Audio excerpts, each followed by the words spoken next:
Chapter 567. After listening to the distress message sent by Star-Lord, Rog instantly cheered up. Compared with sleeping to restore stamina, the power gem is undoubtedly much more important. Furthermore, he wasn't in a particularly bad state right now. He was just a little tired. Are you leaving again? How long will you be gone this time? Before Rog, who was lying in bed, got up, Hinata's soft voice sounded. It shouldn't be long. After pinching Hinata's soft face full of collagen, Rog got up, put on his clothes, and used quantum transmission to come to the main control room of the Golden Jack. Lock the nearest interstellar jump coordinates to the Milano, and set off immediately. Rog, who was sitting in the captain's position, did not hesitate and immediately issued the order to set off. At this time, Konoha did not have any military operations, so there was no one on the Golden Jack except for those robots responsible for daily maintenance and equipment repair. Yes, sir. Now in charge of controlling the Golden Jack, it is a clone of Artificial Intelligence Number 2, Sparrow, who uses the same mechanical synthesized voice as Number 2. Under the control of Sparrow, the Golden Jack, hovering in the outer space of Tatooine, began to start the main engine and drove towards the set interstellar jump point. Damn it. Damn it. Damn it. I told you not to split up, but you didn't listen to me. At this time, Star-Lord was controlling the Milano to perform ultra-high-speed maneuvering evasive actions, avoiding the dozen or so small fighters behind them that were constantly firing at them. If you still have the strength to complain, it's better to find a way to get out of here as soon as possible. I don't want to take this little guy to fight Thanos' main ship. I am Groot. I agree with Rocket's statement. Rocket did not compete with Star-Lord for the piloting rights of the spaceship this time, but focused all his energy on the control of the energy cannon. Although there are only a dozen or so small fighters chasing after them. But behind these small fighters is Thanos' main ship, Temple Number 2. Whether it is driving the Milano against Thanos' Temple Number 2, or fighting Thanos' crazy Titan face to face, Rocket is not willing to do so. When Rocket first became a bounty hunter, he had already heard of Thanos' reputation. As a bounty hunter who often carried out shady missions, he understood the horror of Thanos better than most people. If Rog gave him the feeling of a legendary dragon that controlled the sky, then Rog's aura was much stronger than Rog's. Then, the feeling that Thanos gave him was that of the ancient titan that dominated the earth and shared the limelight with the dragon in myths and legends. Monsters. Both of them were monsters. At this time, Rocket began to regret accepting Rog's commission. It is precisely because of Rog's commission that they now have to face Thanos, who has the name Crazy Titan. I'm Groot. Drax has to wear a spacesuit and go outside to stop those fighters. Just as Rocket was controlling the energy cannons on the Milano to counterattack, Groot's voice suddenly sounded beside him. Stop that guy whose head is full of muscles. I don't want to go to the vacuum to collect his corpse. Rocket shouted in a roaring tone. Gamora was taken away by Thanos, Star-Lord was piloting the spaceship, and Rocket was controlling the turret. Thus, Drax the Destroyer had some crazy ideas that didn't even cross his mind. I'm Groot. It's too late, he has already connected the chain of the winch and gone out, Groot said silently.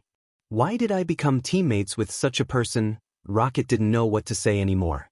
Drax the Destroyer, wearing a translucent honeycomb-shaped spacesuit, appeared in the aiming picture of the energy cannon at the tail of the spaceship. Through the aiming picture, Drax can be clearly seen holding an energy rifle and shooting around meaninglessly. When Rog took the Golden Jack to the coordinates attached to the Milano message, he found nothing. There was no Milano of Star-Lord and others, nor was there any Temple 2 of Thanos. There was no spaceship in the nearby universe. Is it still too late? Rog frowned. Contact the Milano and search the surrounding universe to see if you can find anything. After a few seconds of contemplation, he said to the spaceship's control system, Sparrow. Yes, sir. The emotionless mechanical synthetic voice sounded again. It has only been less than an hour since he received the message and arrived here. Although the Golden Jack has already exerted its fastest speed, it is obvious that Rog is still too late. Judging from the current situation, Star-Lord and others have either been wiped out by Thanos or have successfully escaped. No matter what the situation was, it was not good news for him. The universe is so big that it is slightly inadequate to use light years as a unit of distance. It is not an easy task to find traces of Thanos in the universe, or to find Star-Lord and others who have escaped to who knows where. Call failed, we cannot contact the Milano, for the time being. The wreckage of the spaceship was found at the double circle coordinates, 90 degrees, 30 degrees, 296 degrees. Sparrow reported the discovery to Rog. Let's go and take a look.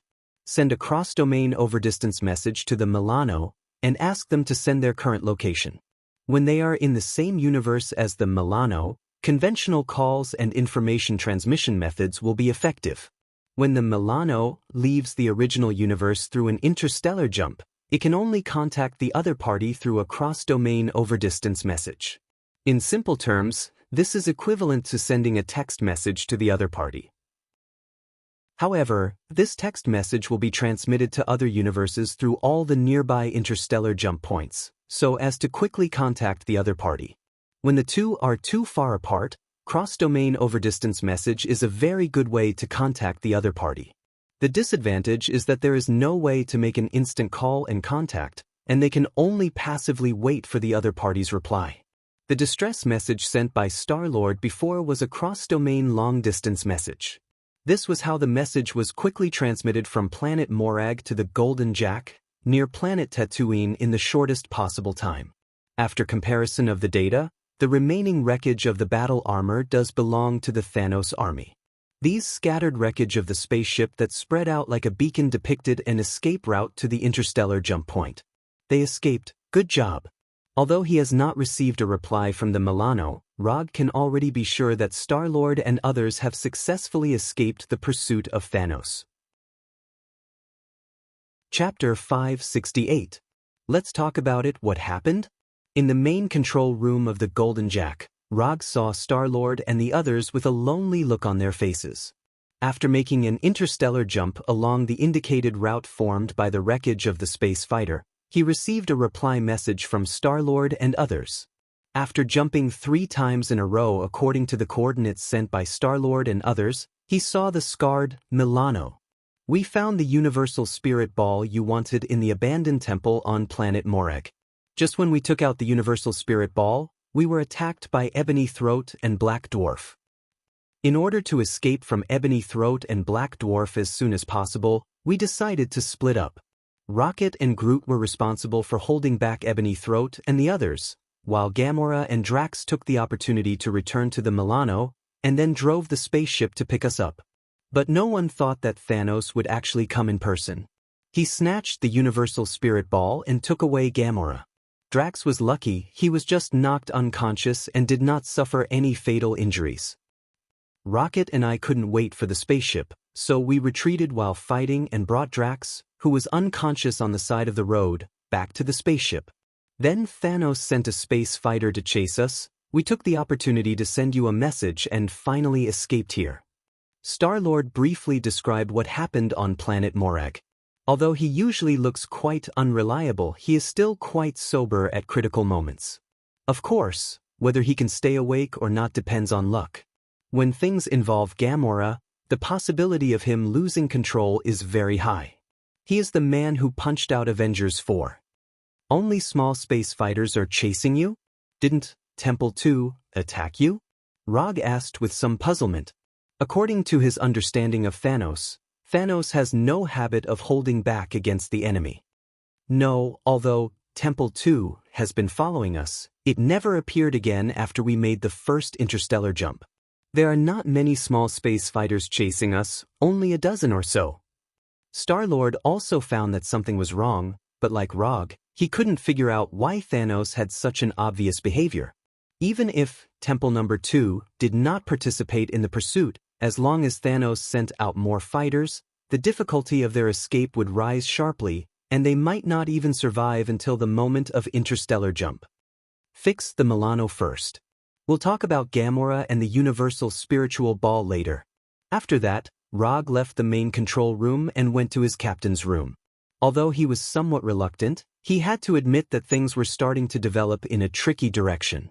Among the 6 Infinity Stones, The Power Stone is undoubtedly the most suitable one for Thanos, and it is also the one that increases his strength the most.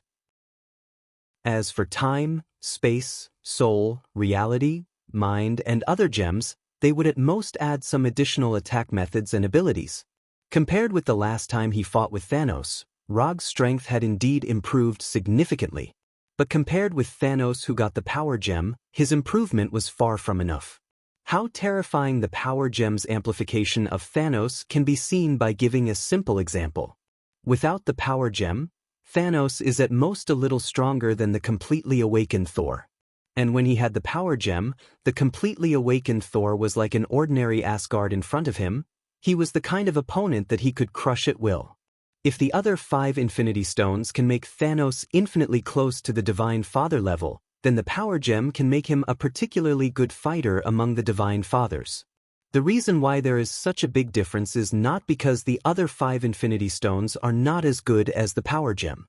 It's because the Power Gem is the most suitable for Thanos, who has amazing physical strength and is extremely proficient in close combat. The Power Gem is an infinitely powerful physical force.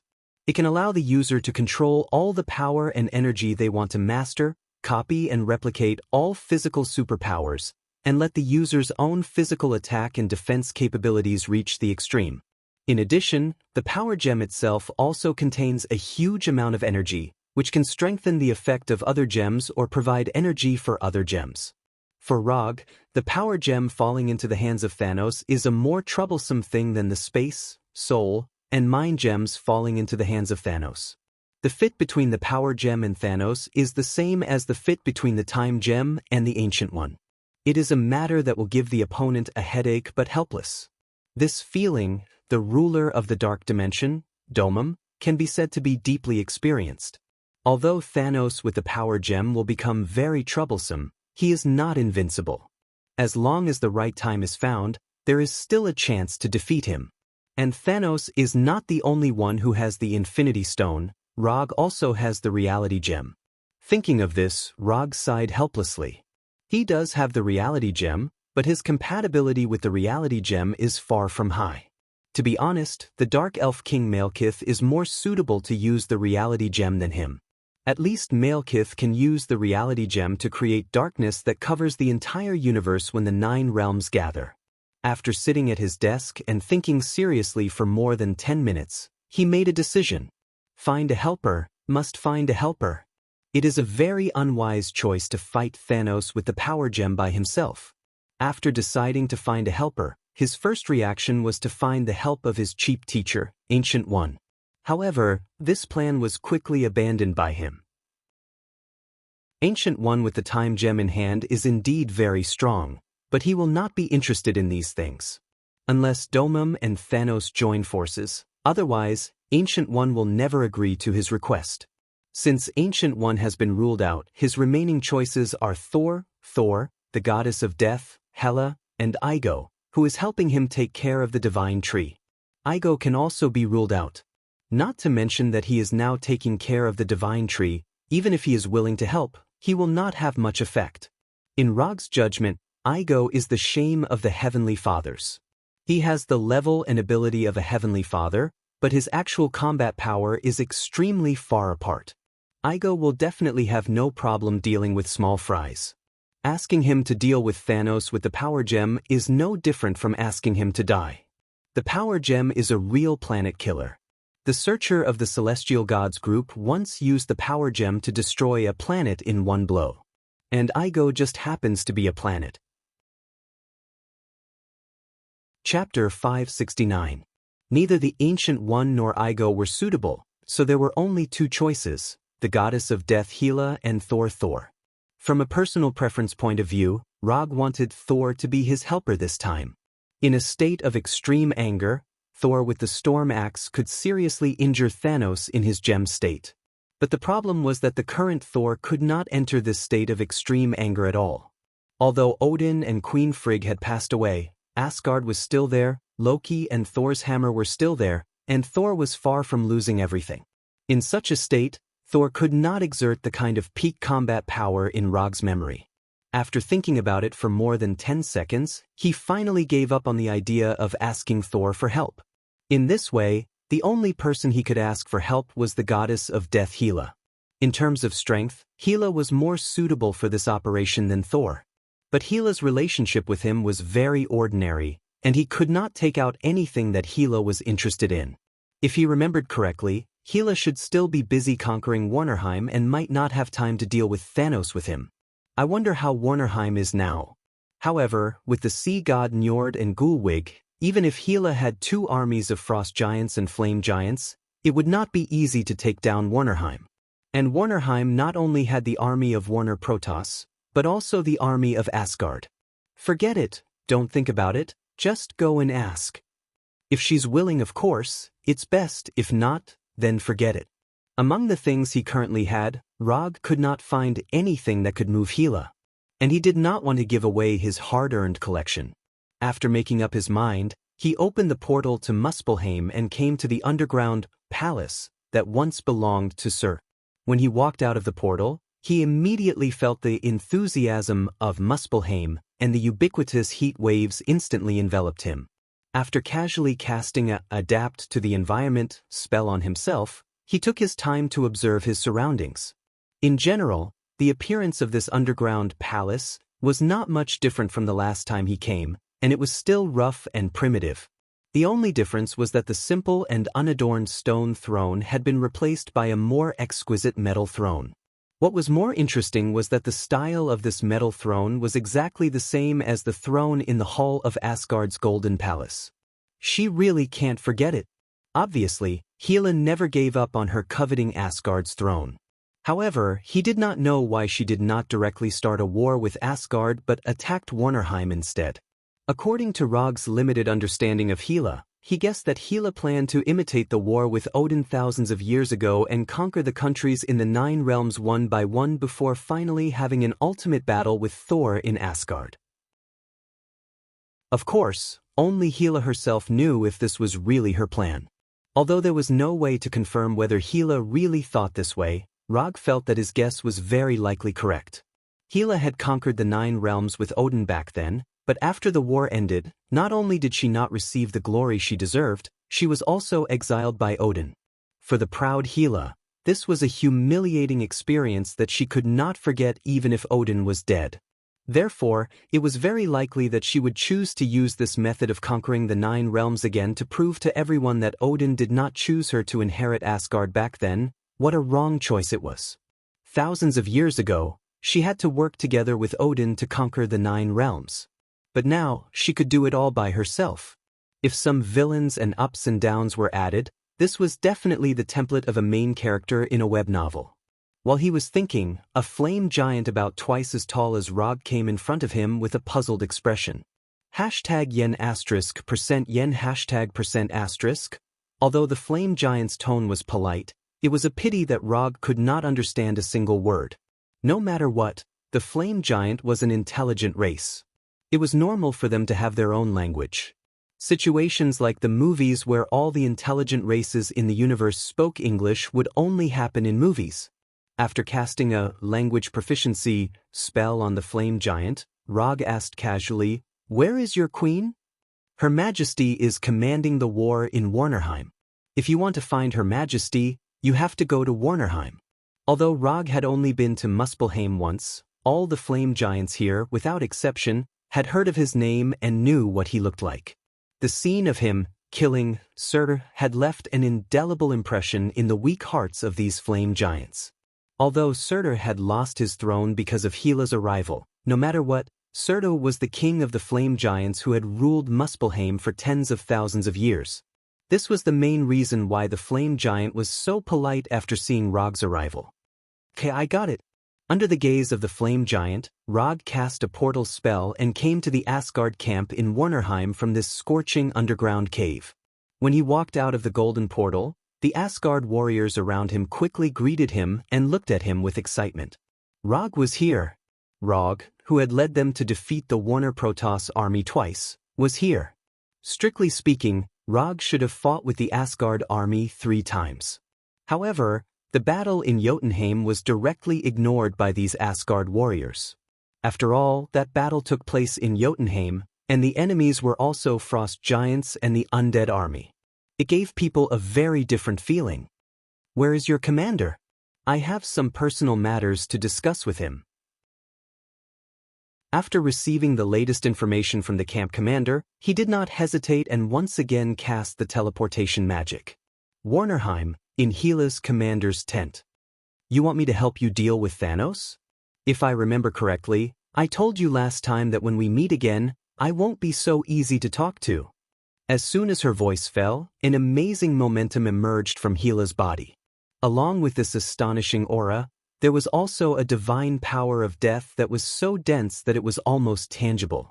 Even if you don't agree, you don't have to have such a big reaction, right? At the moment when Hela released the divine power of death, Rog also released the same vast chakra to fight against Hela's pressure. Divine power of death versus chakra. Chapter 570. Compared to the last time they met, Hela's divine power of death had improved significantly. The only uncertainty was whether this improvement was due to her loss to Rog in Jotunheim or a natural increase brought about by her talent. Fortunately, she was not the only one whose strength had improved significantly. Rog's strength had also improved significantly. While Hela had only released her aura and divine power of death, this action of hers still caused the frost giants and flame giants outside to enter battle mode immediately. Within a few seconds, a large number of flame giants and frost giants had gathered outside the commander's tent. While these flame giants and frost giants had arrived around the tent, none of them dared to step inside. Hela had not ruled them for very long, but the fear she had left in their hearts was stronger than anyone else's. Never disobey any of Hela's orders. Never appear when you shouldn't appear. Don't do anything without permission. There were many similar nevers, and there were some slight differences due to the different races. For example, the flame giants could not release their innate high temperature when near Hela, and the frost giants could not provide Hela with food that was too cold. Are we really not going in? It seems like the fight inside is very intense. Go if you want. I'll try my best to bring your ashes back to Muspelheim. There shouldn't be any fighting inside, right? There aren't any sounds of fighting. You're too young. You still don't understand the battle between men and women. You're finished. You actually dare to imagine such a scene in your mind. You're dead. Unlike the frost giants who were born with a calm aura, the flame giants around the tent began to whisper and discuss the situation in the tent. While the flame giants had deliberately lowered their voices and used their flame giant language with a particularly heavy accent, their actions still caused the frost giants to look down on them. A bunch of idiots whose brains have been roasted. How dare you talk about Her Majesty's matters? You really don't know how to write the word death. While the flame giants were chattering, the frost giants tacitly remained silent and did not say a word. Not only did these frost giants have no intention of talking, but they also closed their eyes. Some of the frost giants even sealed their ears with ice. Don't speak, don't look, don't listen. Well, if you don't intend to attack me, can we stop this meaningless competition? Rog originally thought that Hela would choose to attack immediately after unleashing her god of death. However, it was clear that the situation did not develop in this worst-case scenario. Since they didn't fight, it meant that there was still room for negotiation. After hearing Log's suggestion of a truce, Hela looked at him with the eyes of a queen who was born high up in the air. Then, she started to retract her terrifying aura and death divine energy. When her aura and divine power of death showed signs of weakening, Rog immediately retracted his chakra and aura. A few seconds later, the atmosphere in the tent returned to its initial calm state. I didn't expect you to be on par with me now. Looks like the talents of Earthlings still have some redeeming qualities. While Hela's tone gave people a feeling of being high and mighty, Rog was already used to her queen-like tone. I was just lucky to have improved a little. Rog took the initiative to lower his posture and answered unhurriedly. While he might not lose to Hela in a real fight, considering that he was asking for Hela's help, it was normal for him to lower his posture. It was not shameful to be humble when asking for help. Facing an existence like Hela who was born noble and had outstanding strength, being stubborn would only be counterproductive. This was just like stroking a cat. One had to stroke it according to its fur. Alright, you don't have to put on such an attitude in front of me. Just say it. What can you give me in return?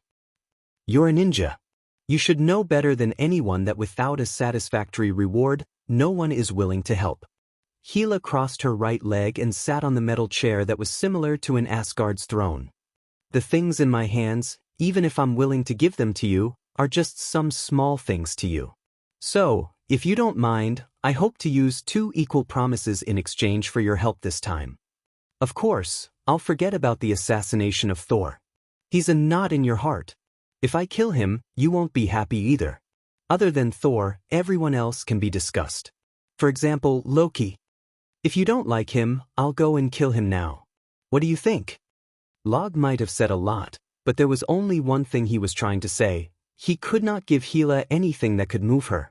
Of course, in order to prevent Hela from asking him to assassinate Saul again, he purposely used his words to push Hela out of this possibility. If he guessed correctly, Hela would definitely not let Thor die in the hands of others. He did not think of this when they met last time. But after seeing the metal chair Hela was sitting on and the metal throne in Muspelheim, he was more than 90% sure. Do you and Thor usually communicate like this? After more than 10 seconds of silence, Hela said again. More or less. Friends, you help me, I help you, that's it. Having said that, all Rog could do was wait for Hela's final reply. If Hela really didn't want to, then he could only take the reality gem and have a fair one-on-one competition with Thanos, who had the power gem. 2 promises are not enough, I want 3.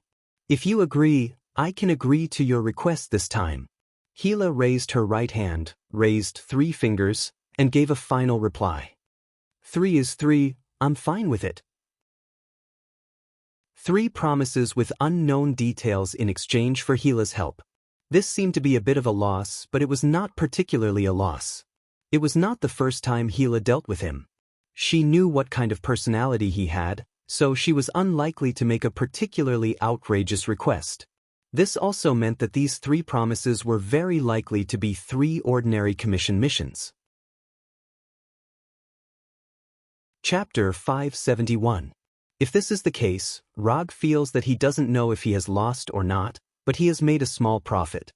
Perhaps this is the so-called, you may make a profit, but I will never lose. Then it's a deal. How do I contact you then? Although Hela agreed to his request, it was obvious that she was not likely to follow him all over the universe to find Thanos, so Rog directly asked for Hela's contact information. After saying this, it inexplicably reminded him of the feeling of asking a girl for her WeChat number. On this contact crystal, there is the communication magic circle and death divine power left by me. As long as you are still in this universe, crush it, and I can sense your location at any time. Of course, if you are willing to take the initiative to come and pick me up, I don't mind. After speaking, Hela cast space magic to summon a fist-sized green crystal and threw it at Rog casually. The green crystal drew a beautiful parabola in the air and fell in front of him with incomparable precision. After catching the green crystal, Rog put the crystal in the psychic scroll, then said goodbye to Hela, opened the portal and returned to the Golden Jack. Now that the helper has been found, the next thing to do is to find Thanos, who has gone somewhere.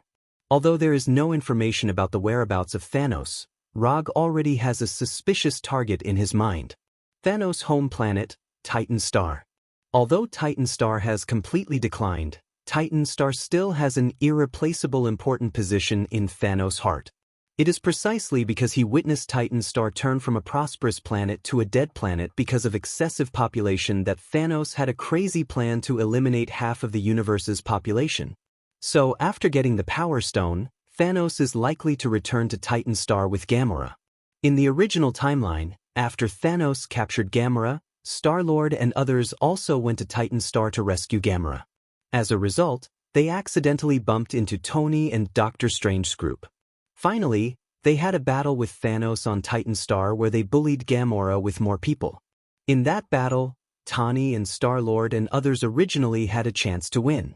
Unfortunately, this opportunity was ruined by the impulsive Star-Lord, which eventually led to the death of half of the life in the universe.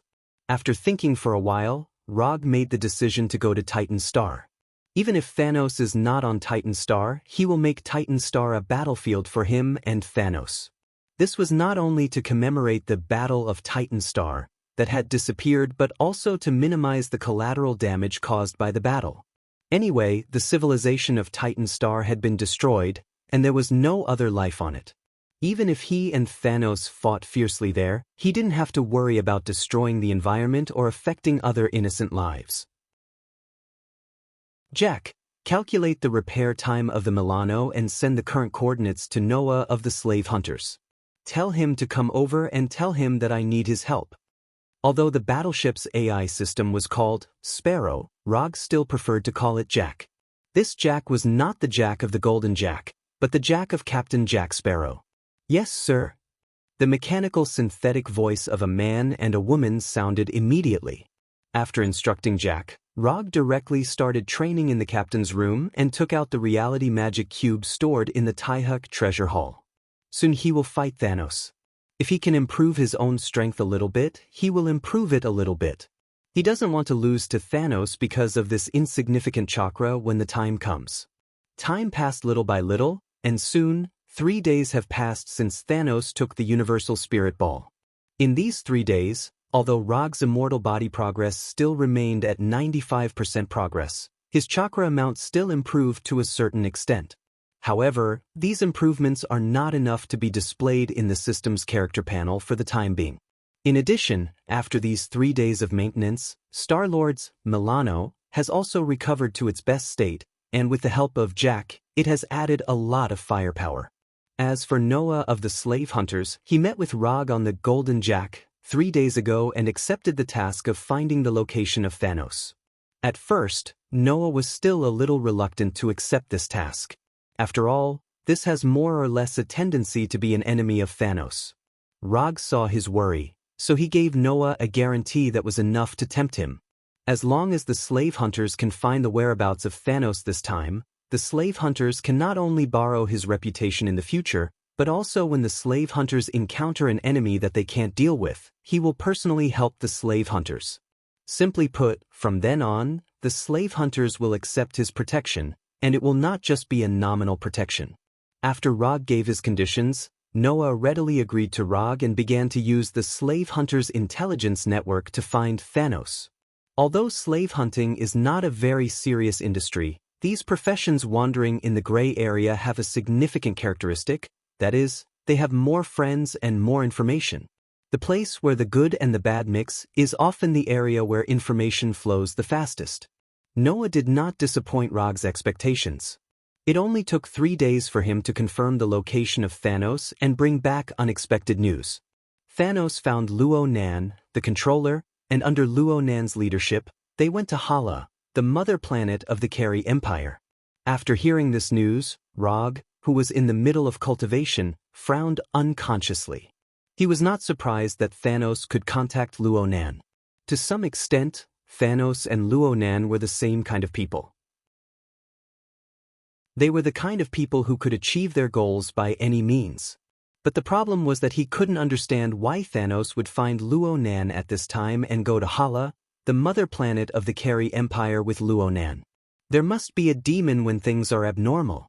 Although Rog still didn't know what Thanos and Luo Nan were planning to do, this made him instinctively aware that something was wrong and there was a trace of danger.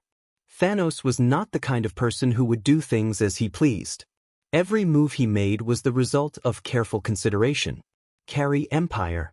Just when Roger was pondering over what kind of existence was in the Carey Empire that was worth Thanos personally making a trip there and even needed to join forces with Luo Nan, an existence that he had never come into contact with, but he had heard of its ability, surfaced in his mind. The controller of the Carey Empire, Supreme Wisdom. When the name of the Supreme Wisdom appeared in his mind, he suddenly realized something. Chapter 572. The thing that Thanos Overlord wanted the most now was definitely the Infinity Stone. Especially after getting the Power Stone, his desire for the other 5 Infinity Stones would also be significantly improved. So at this time, Thanos Overlord went to the Carey Empire for the Infinity Stone. If Thanos Overlord just led his troops to Hala, the mother planet of the Carey Empire, although it was somewhat abnormal, it would make sense. Because no one could be sure that Thanos Overlord was not on a whim and intended to stage a crazy plan of kill half and leave the other half in the Carey Empire. But now he was not going alone or with his troops, but with Ronan, the accuser, to Hala, which was very interesting. Don't look at Ronan because he lost to Rog and became the background of Rog's fame as the fourth Hokage.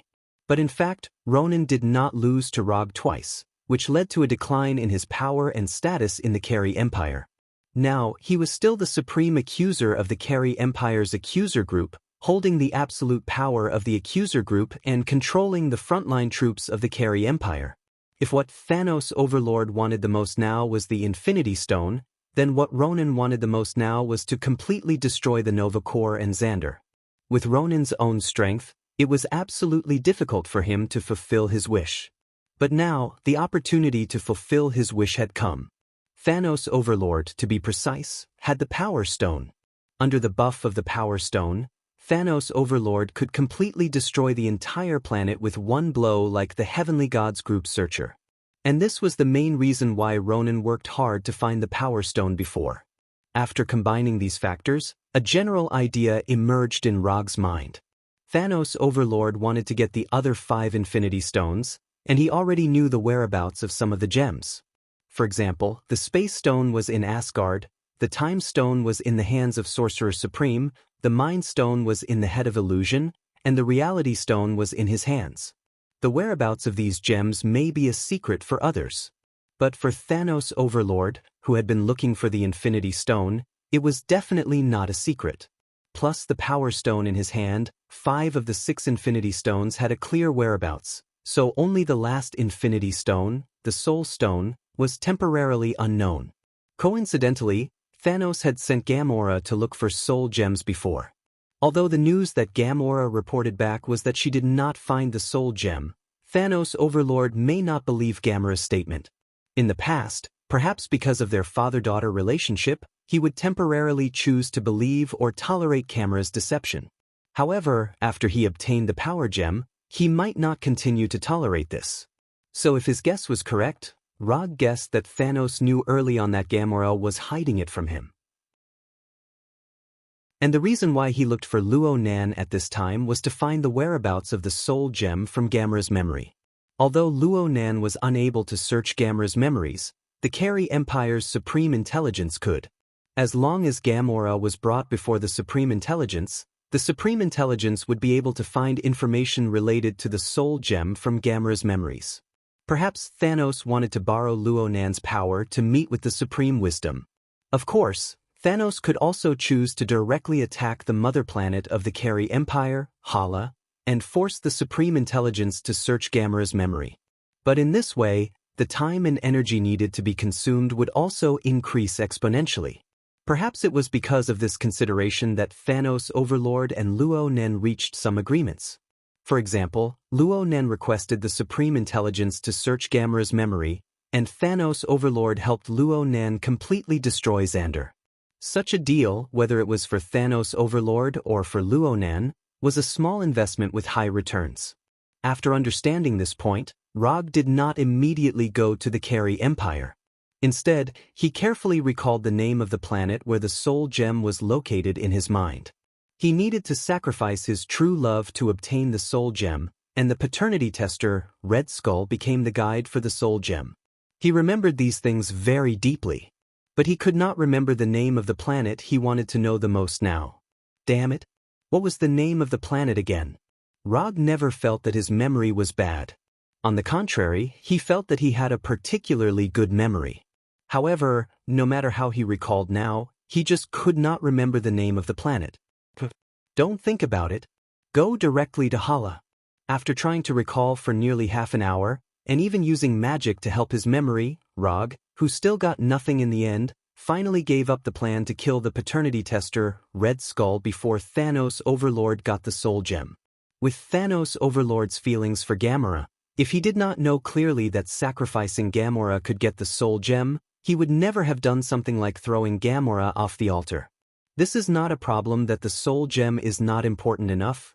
It is purely because the risk is not proportional to the benefit. He would never take a huge risk to gamble on uncertain benefits. Thanos Overlord is such a person, and so is Rog. After giving up the plan to kill Red Skull in advance, Rog called Star-Lord and others to the main control room of the battleship and told them about Thanos Overlord and Gamera's trip to the Carey Empire. As he expected, after knowing Gamera's whereabouts, Star-Lord immediately showed an expression that he was going to fight Thanos now. He said with a murderous look on his face, "Then what are we waiting for? Let's go to Hara now, kill Thanos, and save Gamera." He doesn't know if it's because Cammy's energy gave him courage, or he didn't put Thanos Overlord and Hala in his eyes at all. In his mouth, Thanos Overlord has become a person who can be killed if he wants to, and Hala has become a place where he can go if he wants to. "Do you know where Hala is?" Rog asked unhurriedly. "Isn't Hala the home planet of the Carey Empire?" Star-Lord didn't quite understand what Rog meant.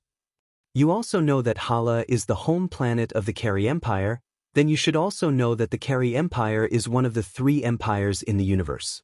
You should know how powerful they are without me telling you." Although Rog doesn't put any Carey in his eyes, this doesn't mean that he can ignore the Carey Empire. Humans on Earth can develop weapons of mass destruction like nuclear weapons, and the Carey Empire will certainly have their own strategic deterrent force.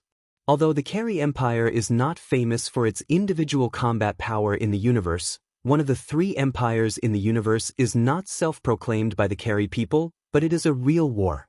Its military power is also unquestionably first class in the universe. Chapter 573. Rog had previously allowed Xander's delegation to return to Xander from Hala, but the situation at that time was completely different from now. Quietly going to Hala is not a big problem for him, he just needs to open a portal. But the problem is what to do when he gets to Hala.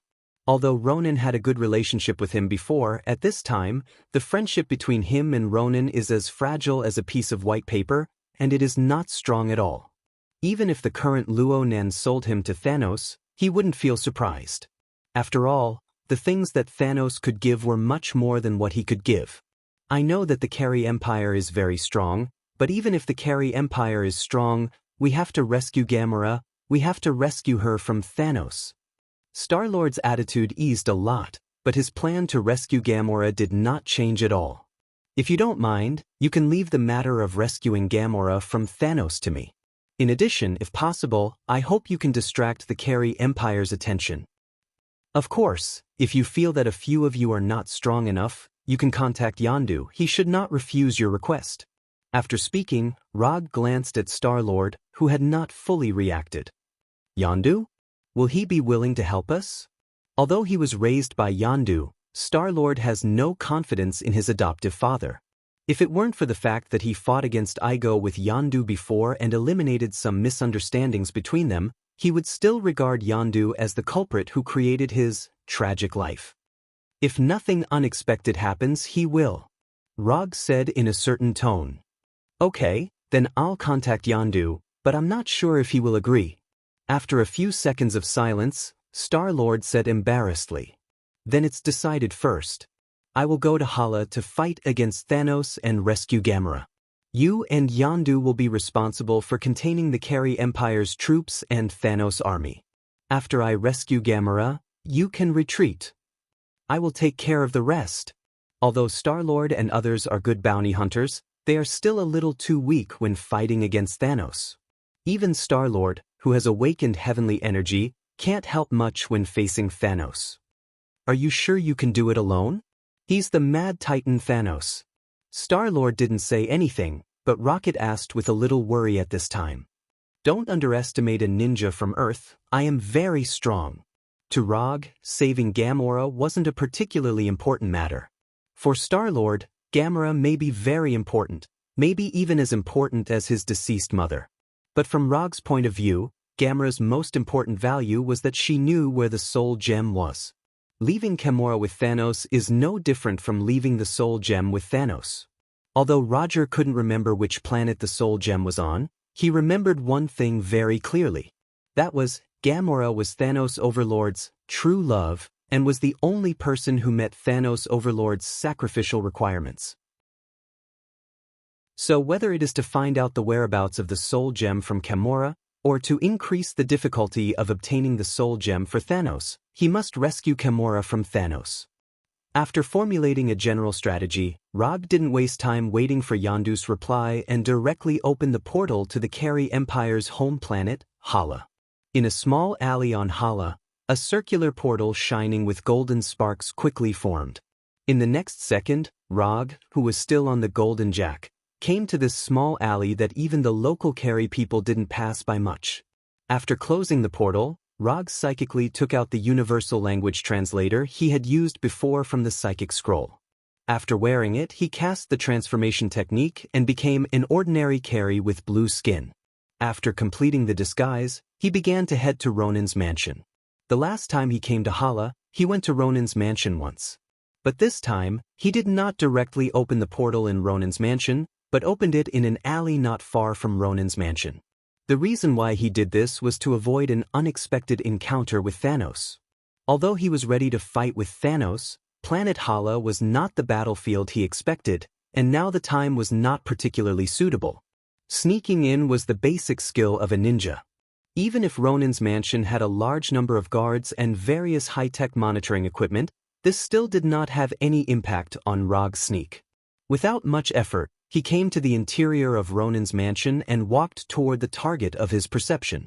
Before entering Ronin's mansion, he deliberately used chakra perception to perceive the situation of the mansion in detail. Thanos was not there. Ronin was not there either. Although there were a lot of life signals in the mansion, none of them could really attract his attention. To be precise, it couldn't be said that there were none. Although he did not perceive the life signals of Thanos and Ronin, he perceived a life signal that he had seen before. Nebula, another adopted daughter of Thanos. Unlike Gamora, who hated Thanos, Nebula had a sick worship for Thanos. Although it was Thanos' decision that caused her to become a half-human, half-machine existence, she did not resent Thanos because of this. Instead, she regarded Gamora as the target of hatred. Because he did not pay special attention to Nebula's news before, Rog was not sure whether the current Nebula was the one who worshipped Thanos or the one who regarded Gamora as her sister. But no matter what state Nebula was in now, it did not prevent him from seeing Nebula now. Nebula's current life signal state was very wrong, which reminded him of the scene when Thanos used Nebula's life to threaten Gamora. After avoiding the patrolling guards, Rog came to the room where Nebula was without alerting anyone. Strictly speaking, this was not a room, but a prison located in the basement of the mansion. Or rather, it was an interrogation room. After dealing with the guards at the door, Rog entered the interrogation room and saw Nebula, who was dismembered. Where did Thanos and Gamora go? Rog asked slowly as he came in front of Nebula, who seemed to have been disassembled into parts and was floating in the air. You are Rog? Nebula asked weakly after looking up and down at Rog, who had removed the transformation technique's effect with her mechanical right eye. Yes, it's me. Where did Thanos and your sister Gamora go? Rog repeated the question. Chapter 574. I'm going to kill you, I'm going to kill you. After hearing Rog's answer, Nebula, who couldn't move, suddenly became extremely agitated, shouting at Rog as if he had met an enemy. What's wrong with this guy? Is he crazy? Looking at the suddenly agitated Nebula, Rog silently stepped back and frowned. He wasn't worried about what harm Nebula could do to him now. He just didn't want Nebula to suddenly go crazy and spit on himself. You can't kill me like this. If you don't mind answering a few of my questions, I may be able to assemble you and give you a chance to do it yourself. Rog has rich experience in dealing with lunatics. After all, in the eyes of others, he sometimes looks like a lunatic, so he knows how to communicate with people like Nebula. Nebula, who originally wanted to swallow Log alive, quickly calmed down after hearing his words. He looked at Log with eyes full of murderous intent and no longer spoke. Since you don't want to say it, then let me guess. If I guess wrong, you can correct me. Rog ignored Nebula's murderous eyes and said calmly. Then he sorted out his thoughts and continued, If I'm not wrong, it was Thanos Lord who made you like this. As for the reason, I think Thanos Lord should have used you to threaten Gamora and wanted to get some information from Gamora's mouth. But it's a pity that Gamora didn't care about your safety and still kept the secret. Your safety can't be used to threaten Gamora, so in Thanos Lord's view, you have no meaning to exist. He was too lazy to assemble you back and threw you here like garbage. At this point, Rog suddenly changed the thread of discussion and said, Thanos Lord is now taking Gamora to find supreme wisdom, intending to forcibly obtain the whereabouts of the soul gem from Gamora's memory, right? Nebula didn't expect Rog to suddenly mention supreme wisdom and instinctively looked at Rog. Although the nebula had been dissected into pieces, her thinking ability wasn't greatly affected. She quickly reacted. He wants to pry information about Thanos Lord from my mouth. Nebula, who thought she had seen through Rog's plan, showed a disdainful expression, snorted with a nasal sound, and then became completely silent. You're indeed Thanos Lord's adopted daughter. Your reaction is very fast. Rog praised Nebula. However, just as Nebula was about to mock Rog for his simple probe, Rog continued, Your reaction is indeed very fast, but your expression has already told me the answer. Your subconscious expression just now has already betrayed your true thoughts. So, thank you for your cooperation. Looking at the stunned Nebula, Rog did not do anything. He left the cell and headed towards the Kree Empire's Great Hall, where the Supreme Intelligence was located. Now he could basically confirm that his previous guess was correct. Thanos Lord really tried to use the ability of Supreme Wisdom to forcibly read Gamora's memory. Because of this, Thanos Lord found Ronan, who was in charge of the frontline command, and reached a cooperation agreement with Ronan. Although he had figured out Thanos Lord's plan, Rog was not happy at all at this time. Judging from Nebula's reaction just now, Thanos Lord and Gamora should have just left Ronan's mansion not long ago. Maybe they were half an hour or 10 minutes earlier than him. Judging from the time, Thanos Lord should not have gotten the news of the soul gem from Gamora. However, this was still not good news for him, because this meant that he was likely to have a showdown with Thanos Lord on Hala, instead of the final duel on Titan Star. While heading to the Congress Hall where Supreme Wisdom was located, Rog had been considering whether to call Warnerheim's Gila in advance. After some cautious thinking, he temporarily dispelled this idea.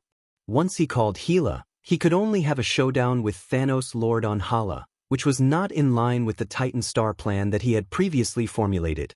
Through the high-speed hover train in the city, Rog arrived near the Congress Hall where Supreme Wisdom was located.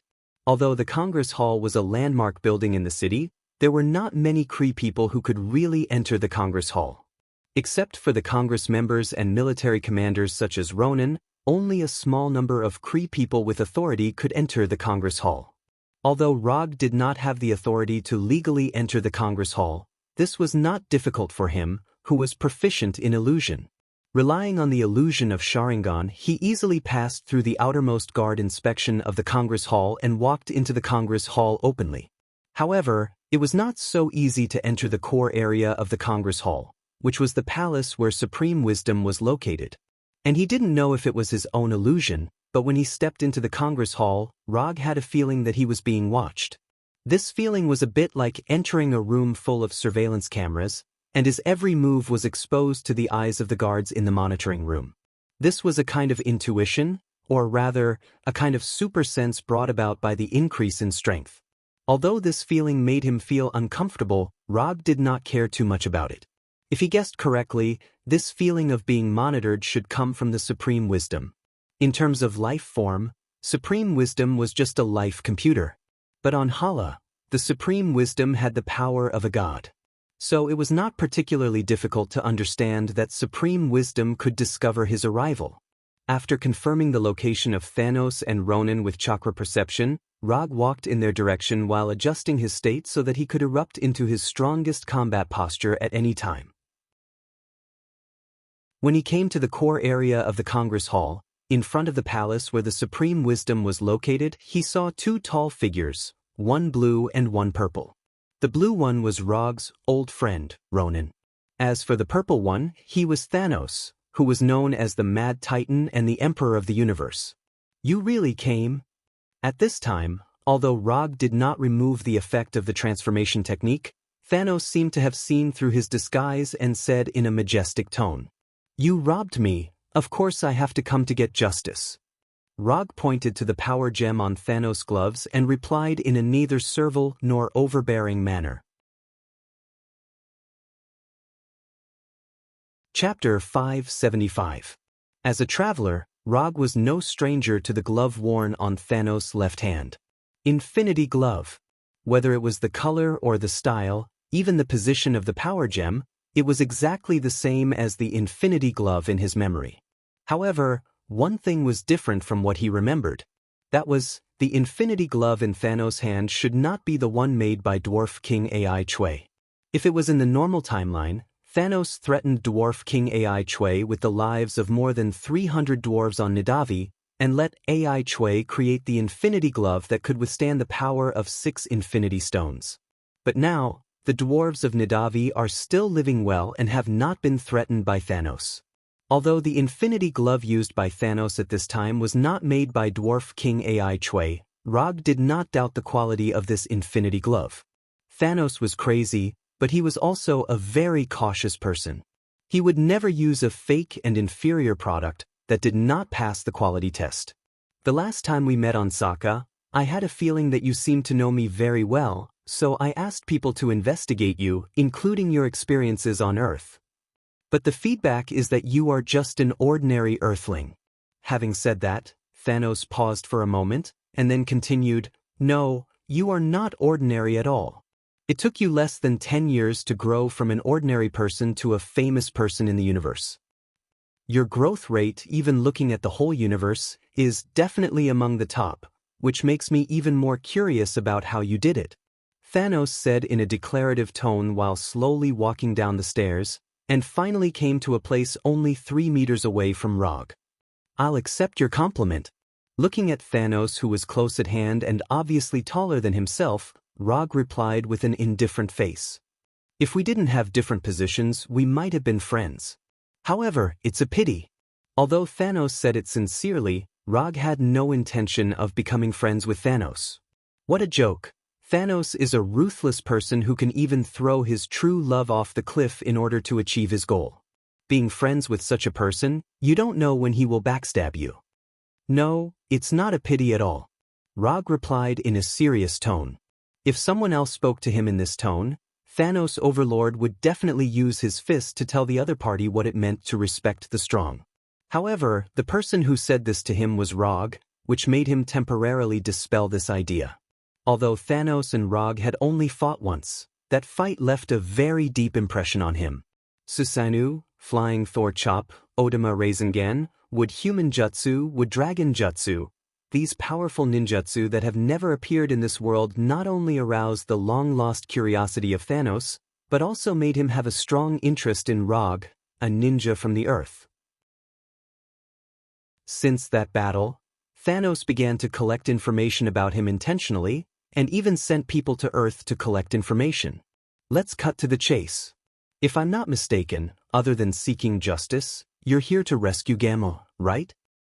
Thanos' overlord put away the relaxed look on his face and said with a serious face, "You're right, so let's fight directly."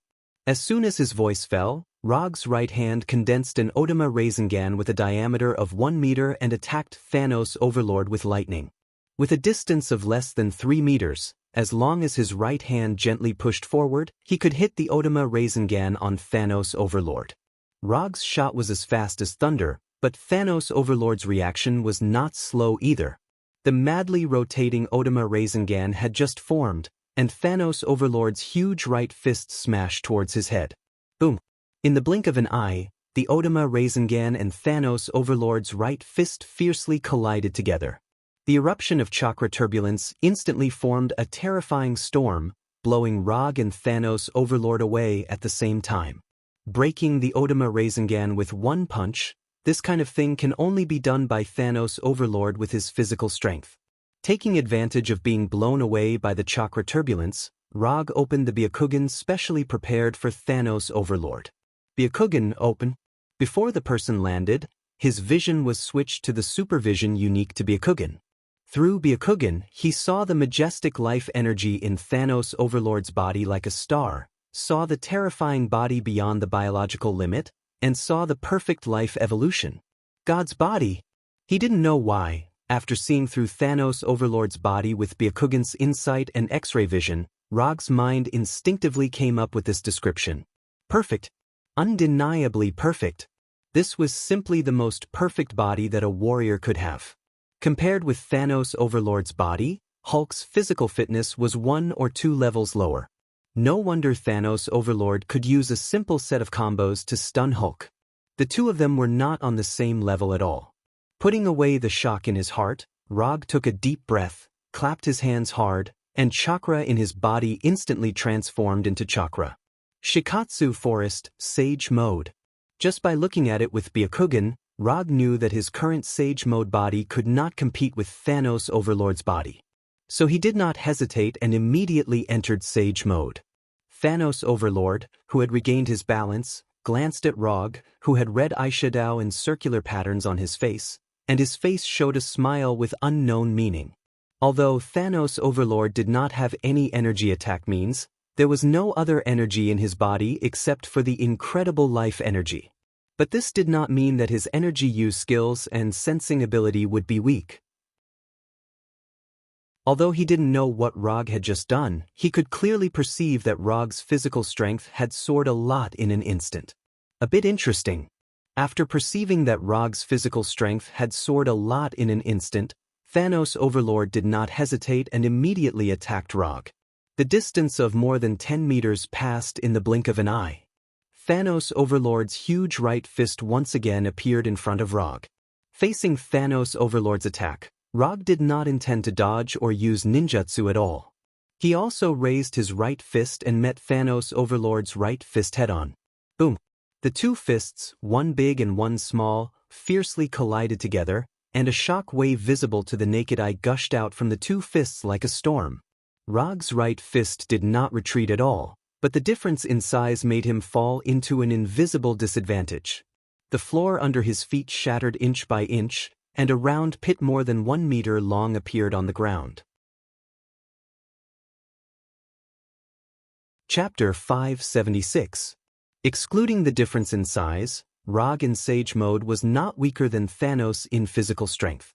But he couldn't rely on the buff brought by Sage Mode to suppress Thanos.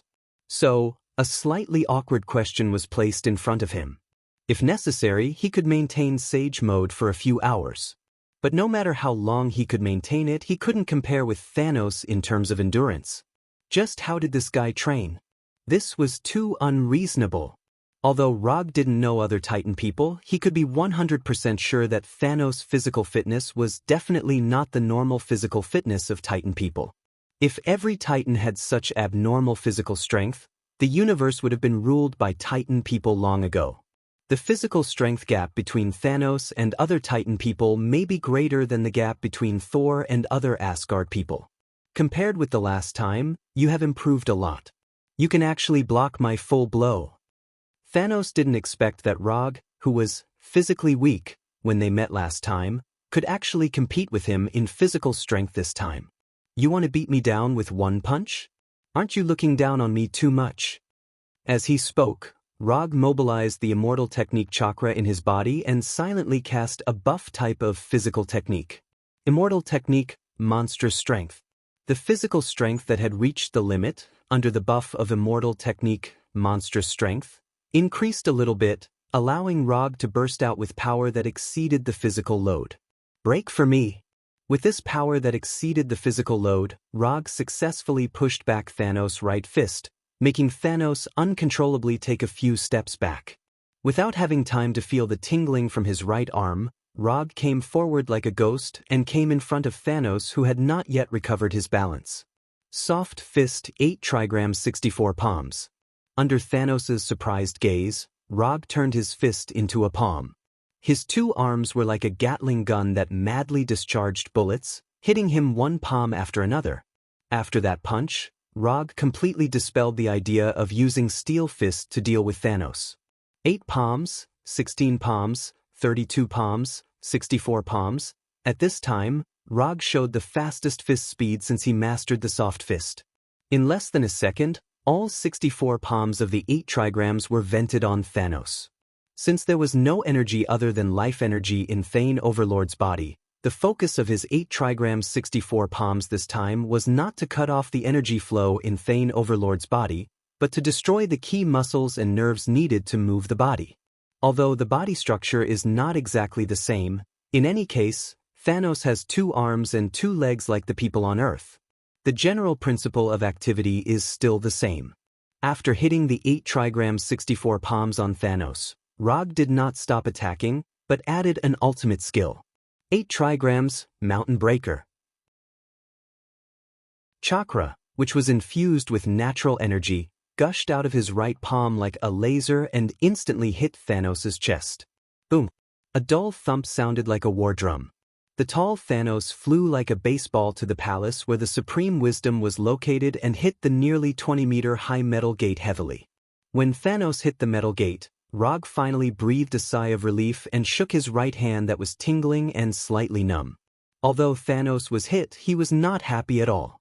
The melee fight just now not only did not let him see the hope of winning, but it also made him realize the huge gap in physical fitness between himself and Thanos.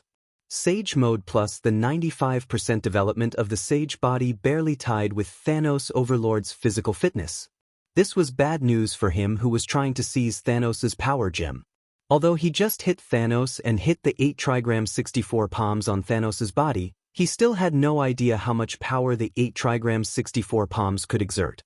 And in terms of difficulty, the Thanos just now was not even as tricky as the Sokka star. Now Thanos was not holding the huge and powerful double-edged sword, nor was he wearing the armor with amazing defense.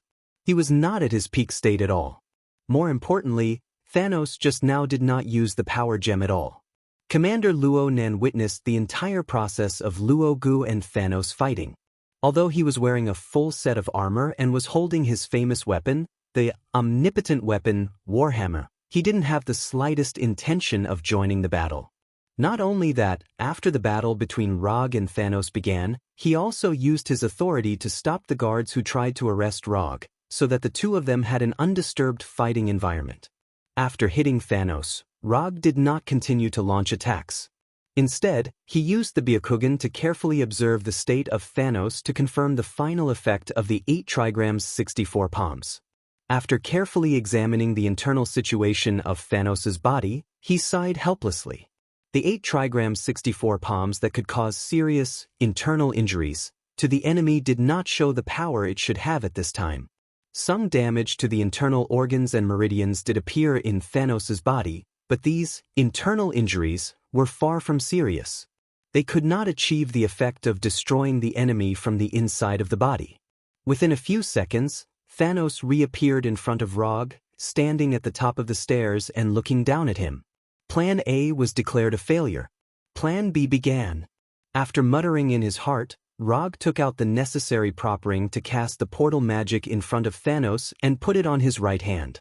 After seeing Rog take out the ring, Thanos did not attack him but let him cast the portal magic.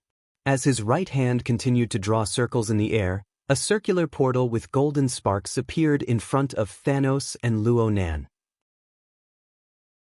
When the portal was completely formed, Rog crushed the contact crystal given to him by the goddess of death Hela.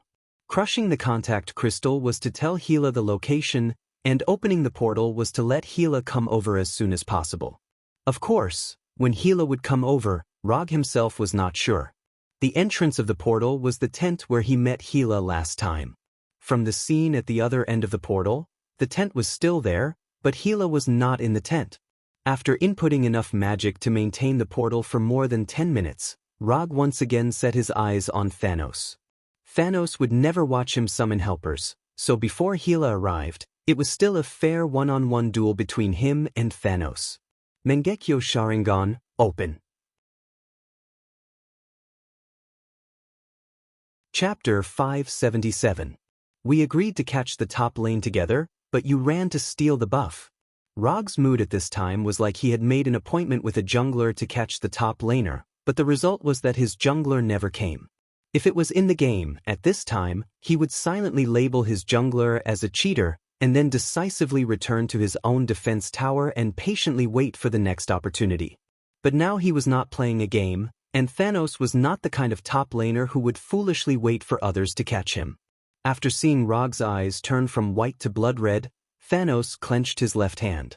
The power gem on the Infinity Glove emitted a faint purple light that was enough to make Rog pay attention. Thanos is going to use the power gem. Almost at the moment when the power gem lit up, Rog, who switched his Byakugan to Mangekyo Sharingan, used the signature fire release ninjutsu of the Uchiha clan. Immortal Art, Fire Release, Great Fireball. Under the buff of the Immortal Art chakra, Rog spouted a huge fireball with a diameter of more than 20 meters, like a small sun. The burning fireball flew like a cannonball to Thanos at the end of the stairs. Boom. However, this huge fireball didn't fly very far before it was hit by a purple beam of light that was as thick as an arm and as fast as lightning. It instantly exploded and turned into a cloud of sparks that filled the sky. Thanos did not use any fancy moves. He simply raised his left hand, and then casually threw a punch. Although the Immortal Art chakra mixed with natural energy was stronger than the ordinary chakra, in front of the Universal Treasure Power Gem, the energy level of chakra was still not enough. This was not the suppression of attributes like water suppressing fire or thunder suppressing earth, but a simpler and more helpless level suppression. The Immortal Art, Great Fireball was easily broken like a balloon, and Rog did not care too much. He never expected the Great Fireball to cause any damage to Thanos. What he needed was just the sight-blocking effect brought by the Great Fireball. After spitting out this huge fireball, he did not hesitate and quickly used the other two ninjutsu. Immortal Technique, Wood Evasion, Wood Clone. Immortal Technique, Earth Evasion, Rock Concealment. After leaving a wood clone that was enough to pass off as a real one to contain and lure Thanos, Rog himself relied on the rock concealment technique to sneak into the ground, like a groundhog shuttling quickly underground. Although Thanos's insight was not bad, it was not easy to distinguish between the wood clone and the original with the naked eye. As long as the wood clone can mislead Thanos for a while, he can take this opportunity to enter the palace where the Supreme Wisdom is located and rescue Gamora. Saving Gamora was originally just a side mission, but now, it had become a main mission. Only by controlling Gamora in his own hands could he fight for enough power to take the initiative. When Thanos sent Gamora to Supreme Intelligence, he did not expect Gamora to continue to keep the secret of the Soul Gem. As long as the Supreme Intelligence did not crash, the whereabouts of the Soul Gem would definitely be revealed. Although the location of the Soul Gem was exposed, Rog had a top-secret information that even Thanos and Gamora did not know about. The Soul Gem was an infinity stone that needed to be obtained by sacrificing one's love. Whether it was Gamora or Thanos, they did not know this before they met the paternity appraiser, Red Skull. So as long as he could rescue Gamora and control her in his hands, then even if Thanos knew the whereabouts of the Soul Gem, he would not be able to complete the sacrifice. Of course, if Thanos could immediately make a new love in a short time, it was also Thanos' ability. It didn't take much time. Rog sneaked to the bottom of the palace. To be precise, it was directly below Gamora's life signal. Although Rog, who was sneaking underground, did not know the specific situation of the wood clone and Thanos' fight, judging from the violent vibrations from the ground from time to time, their battle was not ordinary. After confirming that the wood clone was not at risk of being exposed for a while, he slowly rose from the ground like a ghost and came to the inside of the palace. In the empty palace, Gamora stood in the center of the palace like a puppet. On her body, there were glowing threads wrapped around her as if she was wrapped in some kind of nerve thread. Glancing at Gamora, who had her eyes closed and a look of rejection on her face, Rog stretched out his right hand and patted her shoulder gently. Flying Thor. Leaving the Flying Thor on Gamora was not to save her, but to prepare for the worst-case scenario. If it really came to the point where he had to kill Gamora, this Flying Thor could ensure that he could kill Gamora with the fastest speed. After leaving the Flying Thor on Gamora, Rog grabbed her shoulder and pulled her out forcibly. With those nerve lines disconnected one by one, Gamora slowly opened her eyes and looked at Rog with a painful expression. Having her mental connection forcefully severed by someone else was not a pleasant experience for Gamora, who was in the midst of connecting with the Supreme Intelligence. Although the experience was not pleasant, in any case, now she finally doesn't have to be forcibly searched by the Supreme Wisdom. I know you have a lot of questions now, but you only need to answer one of my questions now. Which planet is the Soul Gem? While asking Gamora, Rog did not stay idle, and his right hand with the hanging ring began to draw circles again. Womer, the Soul Gem is on Womer. Gamora did not hide anything and said quickly, "Okay, I see, you can go now." After speaking, Rog gently pushed Gamora into the newly formed portal. Before Gamora could react, she had fallen into an abandoned planet that she was familiar with. Titan Star. Rog did not send Gamora back to the Golden Jack, but sent her directly to Titan Star. "This is the communicator. Contact Star-Lord yourself." When the portal shining with golden sparks was about to disappear, Rog's voice sounded again, and he threw out a black communicator. After doing all this, he turned his head to look at the empty hall above and said slowly, "The show is over, it's time to show your face." "When did you find out?" A voice with no gender at all sounded in the palace. At the same time, a virtual projection of a huge head appeared above the hall. "I found out not long after entering the Congress Hall. Your gaze was a bit too blatant."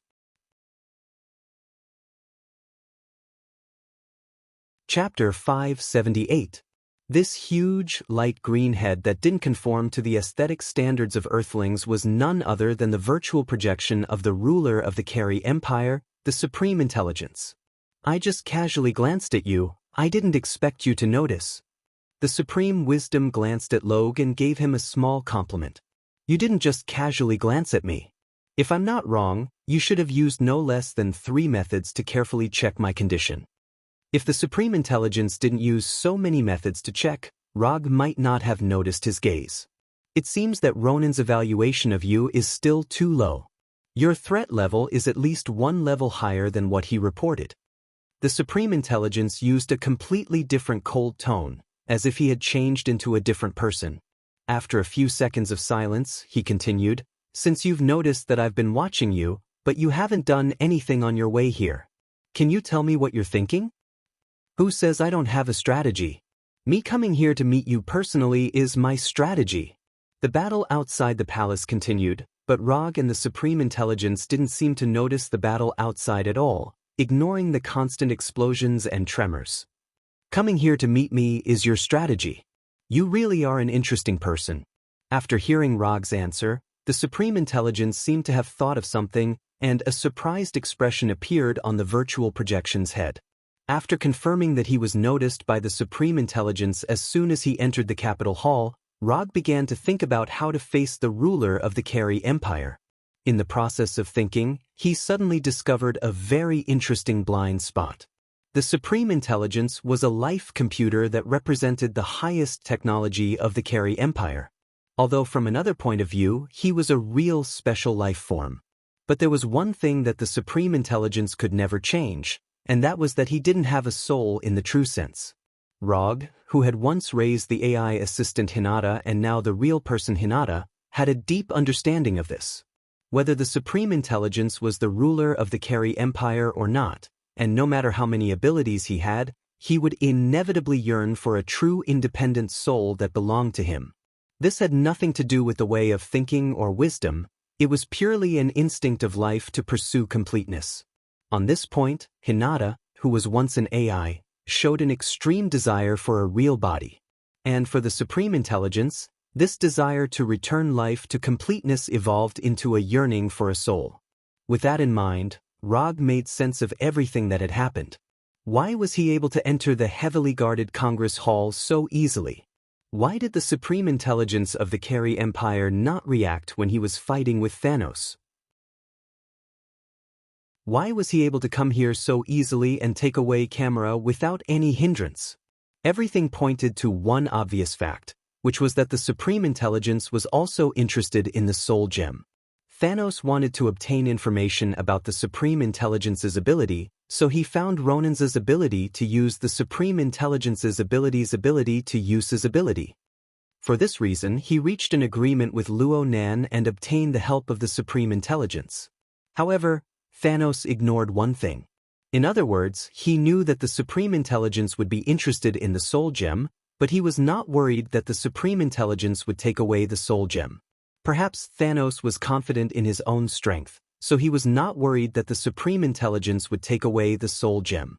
The Supreme Intelligence also saw this, but in front of Thanos, who had the Power Gem and had landed on the surface of Hara, the Supreme Intelligence did not dare to show his ambition. After all, the Power Gem was a true planet killer. At this critical moment, the arrival of Rog gave the Supreme Intelligence a chance to sit and watch the two tigers fight. Checking Rog's true state was to confirm whether Rog had the strength to fight Thanos head-on. Letting Rog take Gamora away so easily, on the one hand, to make the battle between Rog and Thanos more intense, on the other hand, it was to let them leave Hara. No matter who the final winner was, with the whereabouts of the Soul Gem and the Supreme Intelligence of the Carey Empire's army, they could occupy the absolute initiative. Even in the worst case, it was nothing more than sending the Carey Empire's army to besiege Rog and Thanos. You are also a very interesting computer. Among the artificial intelligence, you are the most ambitious one. For the Carey people, the Supreme Intelligence was their monarch and a great existence that they needed to respect at all times. But for Rog, the Supreme Intelligence was an advanced life computer, which was no different from the artificial intelligence coded by Tani. You are the first person who dares to talk to me in this tone on Hara. The Supreme Intelligence's tone became extremely cold, and energy machine guns hidden in the dark suddenly rose in the empty hall, and the muzzles were all aimed at Rog without exception. Although he was indeed a life computer, the Supreme Intelligence was extremely disgusted by others who associated him with those inferior artificial beings. As far as he was concerned, this was a blatant insult. Rog was not surprised by the Supreme Intelligence's reaction. This was the same as humans, in a strict sense, were also apes, but they did not like to be treated as animals. Okay, you don't have to put on such a look to intimidate me. If you have the ability, open the door of the palace. I guess Thanos wouldn't mind having a good chat with you. Thanos may not mind the Supreme Intelligence having some thoughts about the Soul Gem, but he absolutely could not tolerate the Supreme Intelligence's behavior of giving Gamora to Rog in order to let him fight with Rog. In Thanos's eyes, what was true love? It was that this person could only be killed by him. Except for himself, anyone who tried to hurt his true love would suffer his cruelest revenge. In this regard, the original ruler of Sokka Star, Gao Tianzuan, was a good example. Gao Tianzuan just treated Gamora as a slave gladiator and arranged a fight for her, and then lost the Sokka Star that he had been operating for many years. He could only leave Sokka Star like a defeated hound. Rog's voice full of disdain slowly sounded in the hall, but the Supreme Intelligence did not show any signs of shooting or opening the door of the palace. If you don't have the courage to shoot, don't take out the gun. Not only will it not make you look domineering, but it will also reveal your weakness and timidity. Chapter 579. Since the ridicule has already begun, there is no need to continue to give the other party face. Anyway, he won't be in the Kree Empire in the future, so it's not a big deal to offend him. Looking at the fearless Rog, Supreme Wisdom wondered for the first time if there was something wrong with his big data calculations. The current development is not the situation he wanted at all. According to his plan, Rog should now be chased by the angry Thanos, not Rog. Generally speaking, there is no big problem with Supreme Wisdom's calculations, and there is no big loophole in the plan he made. However, he ignored a very important point, that is, Rog is not a person who can be easily guessed. SHIELD and the U.S. military have made similar calculations, but it turns out that the results of their calculations are only the results they think are the results. If Supreme Wisdom can go to Earth and investigate Rog's past, then he will find that Rog is a person who often does not play by the rules. What's more troublesome is that Rog is also a transmigrator with a prophet aura. In this case, some of the decisions he makes, in the eyes of others, are completely madmen. Just say it, what do you want now? After confirming that he could not arrange Rog as a chess piece, Supreme Wisdom immediately changed his strategy, and his tone was relatively soft, and he was no longer so aggressive. Don't worry, I don't want much, and it's not difficult for you. Do you see the portal outside? The helper in my plan made some small mistakes and didn't rush over immediately. So if you don't mind, I hope you can contain the Thanos outside before my helper arrives. Of course, this is also for the safety of Hala. You don't want to see the scene of Thanos destroying Hala with the power gem. After sending Gamora to Titan Star, Rog has gradually regained the initiative of the battle. As long as Hela arrived at Hala, he could start executing his Titan Star plan. I can let Luo Nan and the Empire's warriors contain Thanos Overlord, but I hope that after your helper arrives, you can take Thanos Overlord away from Hala. The Supreme Wisdom agreed to Rog's request. But in return he also raised his own request. No problem. As for the matter of taking Slayer Overlord away from Hara, I can handle it myself.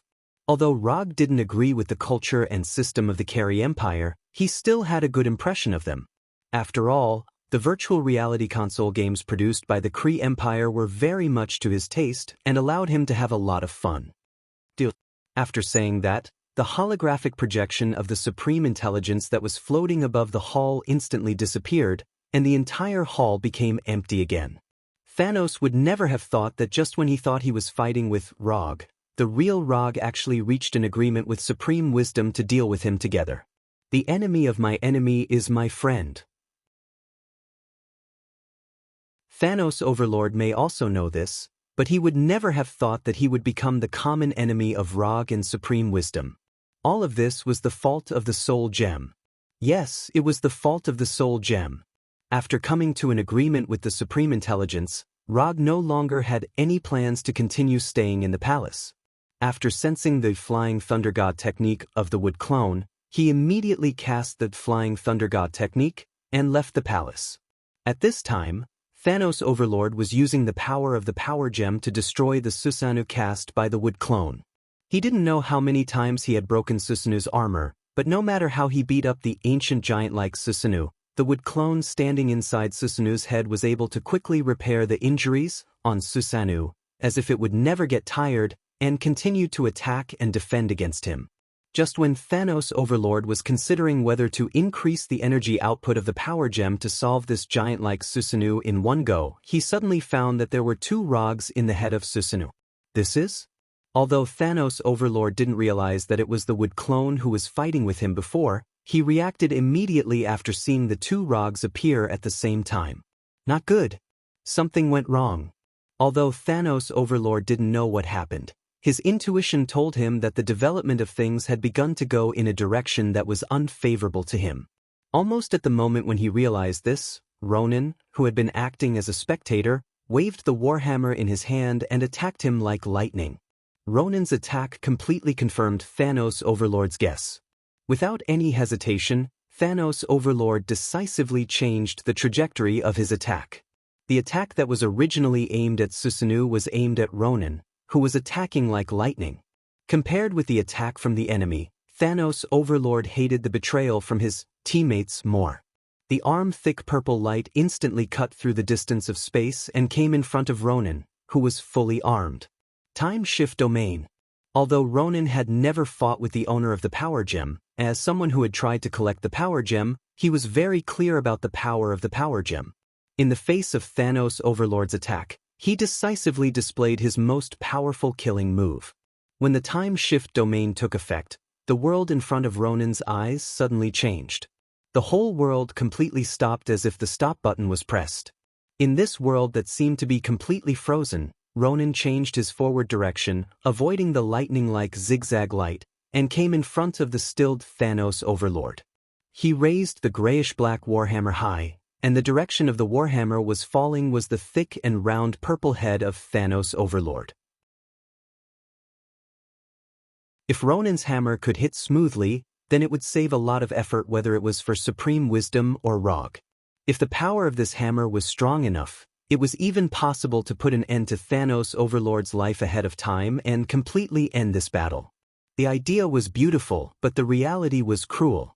Although Thanos Overlord couldn't detect the attack launched by Ronan in the Time Shift Domain, As a powerhouse whose combat strength was only a line away from the Heavenly Father level, Thanos Overlord was obviously not the kind of existence that would be instantly ended by others' killing move. Just when the Warhammer in Ronin's hand was about to hit Thanos Overlord's big head, giving Thanos Overlord a heavy blow or even directly killing him, the effect of the time shift domain disappeared, and the eternal time began to flow again.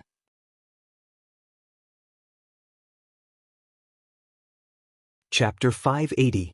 Time Movement Domain is one of the few powerful moves that involve the power of time, and it can even be regarded as a divine skill. However, any skill has its own limitations, and the most fundamental rules of a world will not allow things without any defects to exist. Even a universal treasure like Infinity Stone needs to operate according to established rules, and it cannot completely ignore the rules. As a powerful move born by chance, the limitation of the time shift domain was that this move could only achieve a certain miraculous dodging and movement effect by relatively extending one's own timeline. If Luo Nan wants to use time movement domain to defeat the enemy, he must let his relatively extended time return to normal in order to achieve a realistic attack. Therefore, after using time movement domain to avoid Thanos' attack and preparing to smash Thanos' head with a hammer, he took the initiative to end time movement domain and let his timeline return to normal. The hammerhead of the Warhammer is only a short distance away from Thanos' head, which is also the best distance calculated by Luo Nan. If his calculations are correct, even if he ends time movement domain, Thanos will not be able to escape his thunderous hammer. However, it turns out that the reason why Thanos can become a destiny, in a sense, is not because of his racial origin, nor his power, but because of his own strength. Just when the hammerhead of the omnipotent weapon Warhammer was about to hit his head, Thanos made a move that Luo Nan and Rog did not expect. In a split second, Thanos gave up using the Infinity Gloves to control the energy of the Power Gem, but directly guided the energy of the Power Gem to himself. He forcibly accommodated the energy of the Power Gem with his own flesh and blood. In another timeline, Star-Lord and others of the Universe Awkward Dance Troupe had teamed up to do this scene. It was also using this crazy move that Star-Lord and others saved Xander in that world. It's just that unlike the passive accommodation method adopted by Star-Lord and others, Thanos used active guidance at this time. Rog knows that Thanos' physical strength is very high, and he also knows that Thanos' physical body has been developed to its limit. But when he witnessed the scene of Thanos actively guiding the energy of the Power Gem into his body, he couldn't help but feel shocked. Crazy Titan, worthy of its reputation. The Warhammer in Luo Nan's hand finally fell, and it hit Thanos' head as he planned. However, the outcome of Warhammer hitting Thanos was completely different from what he imagined. Under the endless thunder attack of Warhammer, Thanos Overlord's purple head shone with purple light. This seemingly soft purple light gave the Thanos' head an unparalleled defense. At this moment, Thanos' head seemed to possess an absolute defense in the true sense. It blocked Luo Nan's sure-kill hammer without any suspense. The Strength Gem's limitless physical strength was perfectly demonstrated at this moment. The hammer fell, and the hammer shattered. The supreme accuser of the Carry Empire's accusation team, Luo Nan, had completely lost his famous weapon, the omnipotent weapon Warhammer, after unleashing this thunderous hammer strike.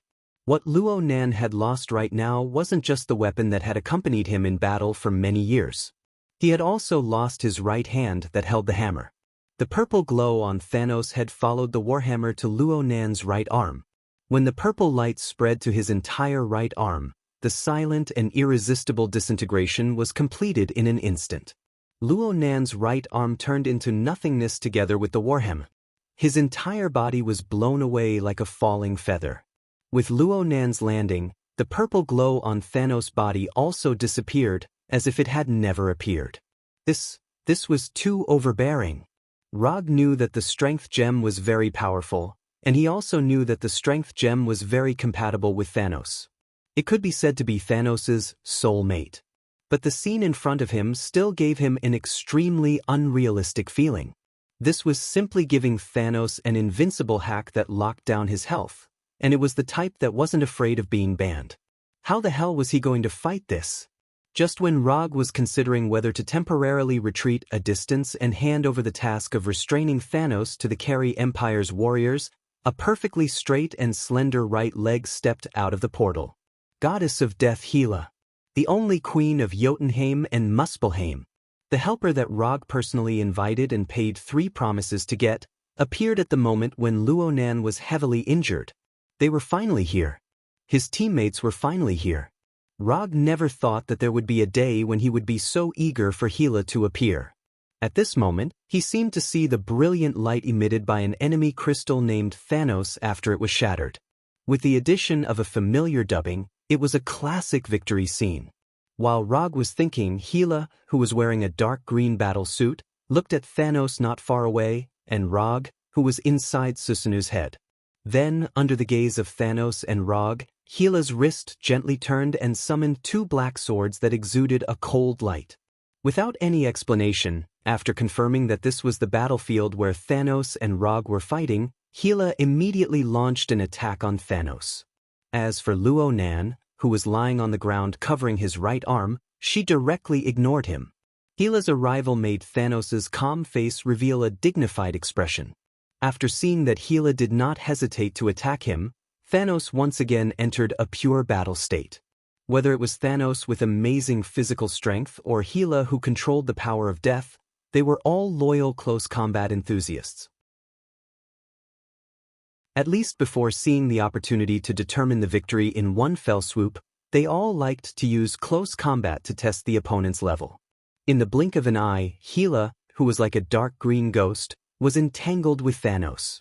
Purple and golden fists were constantly swinging, and the black sword condensed by the power of death drew a fatal and beautiful arc, seeing that Thanos and Hela directly skipped the preparation process and entered the close combat stage. Rog removed the ancient giant-like Susanu, and his right hand once again drew a circle.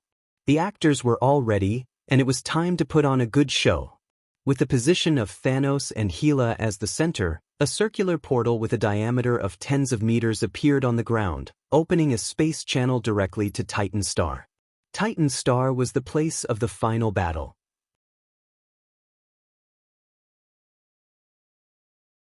Chapter 581. If it was under normal circumstances, Thanos Overlord could leave before the portal opened and avoid this golden portal that was not so sudden. But now, he could only watch as the portal opened beneath his feet. Although Thanos controlled the power gem at this time, in close combat, he did not have much advantage over the goddess of death, Hela. More than 2,000 years ago, Hela had the strength that even Odin, the father of gods, felt troublesome. After more than 2,000 years of cultivation and improvement, Hela's strength was far beyond the period when she was exiled by Odin. Although she can't quickly kill Thanos, who has the power gem, it's not difficult for her to contain Thanos Lord. Under the influence of Titan Star's chaotic gravity, Thanos and Hela fell to the surface of Titan Star together and came to this lost world that once had a prosperous civilization. After teleporting Thanos and Hela to Titan Star, Rog, as the initiator, did not hesitate and immediately used the body flicker technique to enter the portal that was about to disappearing in front of Ronan, who had not yet fully reacted. After returning to his hometown, Thanos took the initiative to end the close combat between him and Hela, relying on the energy impact of the power gem to open up a small distance. After looking around at the surrounding environment, Thanos frowned slightly and said slowly to Rog, who had just landed on the ground, "Is this your plan? Gamera should have been taken away by you now, right? This is your hometown, and it is also the place where you gave birth to the idea of destroying half of the life in the universe. I think you shouldn't mind putting an end to everything here." Rog did not answer Thanos' inquiry about Gamera's whereabouts, but only told Thanos why he chose Titan Star as the final battlefield. "You really know me well, but your explanation just proves one of my guesses." Thanos looked at Rog with a complicated expression and said slowly, "What guess?" Rog asked very cooperatively, "You are not from this universe, you are from an unknown parallel universe. Only in this way can you explain all the unreasonable phenomena that have happened to you." Although there was no evidence, Thanos Overlord firmly believed that his guess was correct. This was both a kind of intuition and the final result after many calculations. Parallel universe? I have to say, your imagination is quite rich. Although there were only 3 of them here, Rog still did not intend to reveal his true identity. This kind of thing, even if the Ancient One knows about it, after all, there is no way to hide it from the Ancient One who controls the time gem. But to others, he would never admit this even if he was beaten to death. It doesn't matter if you don't admit it. As long as you fall into my hands, I will prove it sooner or later. At this time, Thanos seemed to have completely defeated Rog, and said with a tone that was almost like a statement. I'm sorry, I have no intention of letting myself fall into the hands of a man. I will never let such a thing become a reality. As soon as he finished speaking, Rog summoned the reality Rubik's Cube from the summon scroll. For this decisive battle, he had taken out the magic cube from the Supreme Harmony Treasure Hall and carried it with him in the channeling scroll. Only magic can fight against magic. Similarly, only Infinity Stone can fight against Infinity Stone. The ether particle is really in your hands. Odin is actually willing to give this treasure to you. It seems that he has a lot of expectations for you. After that, Thanos raised his left hand, and the golden infinity glove shone with the purple light of the power gem. No way, I have a good character. Unlike you, you can give up everything for the Infinity Stone. When the power gem shone with purple light, the reality Rubik's Cube in Rog's hand also shone with a strange red light. Although the reality gem is not as simple and crude as the power gem, in terms of strangeness, the reality gem can throw the power gem by several streets. Just when Thanos and Rog were at each other's throats, and the battle between Infinity Stones against Infinity Stones could break out at any time, the goddess of death Hela, who was standing next to Rog, looked at them with displeasure. As a queen, a real queen with strength, ambition, and beauty, Hela hates the feeling of being ignored. Since they came to Titan Star, Thanos and Rog were like 2 unromantic purebred straight men, completely ignoring her existence. This was an extremely unpleasant thing for Hela, who had the temperament and strength of a queen. So, when Thanos and Rog showed off their Infinity Stones, Hela directly launched an attack on Thanos. This time, Hela did not attack Thanos with her sword in both hands like she did when she first appeared. Instead, she released her divine power of death in an extremely ostentatious manner. She condensed the divine power of death into an extremely huge black blade and flew towards Thanos from all angles on the ground and in the air. Hela's sudden attack instantly broke the confrontation between Thanos and Rog. Almost at the same time, the power gem in the Infinity Glove and the reality gem in the reality Rubik's Cube lit up at the same time, showing their respective powers. Thanos' use of the power gem was as simple and crude as ever.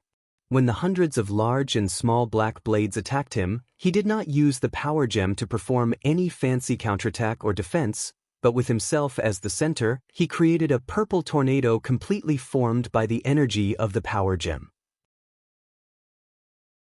Whether it was the attack from the ground or the black blades falling from the sky like raindrops, when they touched this purple tornado, they all turned into nothingness and instantly returned to the most primitive and purest form of energy. With just a simple energy tornado, Thanos Overlord resolved Hela's large area of effect attack that was enough to clear the field. The power gem once again proved its value as a universal treasure with facts. Thanos' move to resolve Hela's attack was indeed beautiful, but Hela was not the only enemy he was facing now. Just at the moment when Thanos just used the energy tornado to resolve Hela's attack, Rog's attack came. Change reality. The tornado containing the overbearing energy of the power gem had not yet dissipated, and a strange red light appeared in every corner of the tornado. Along with the demonic red light, the purple energy tornado instantly changed its appearance. At this time, Thanos, who was in the eye of the tornado, saw hundreds of millions of small black blades with a length of only a few millimeters.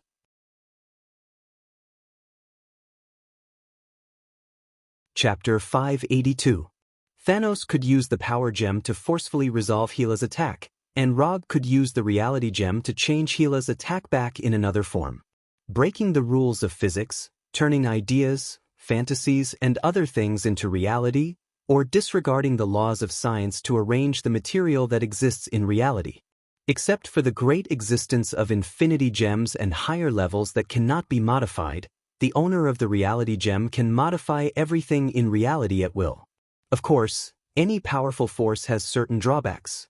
Compared with the power gem, space gem, time gem, and other gems, the reality gem has a great risk when used alone.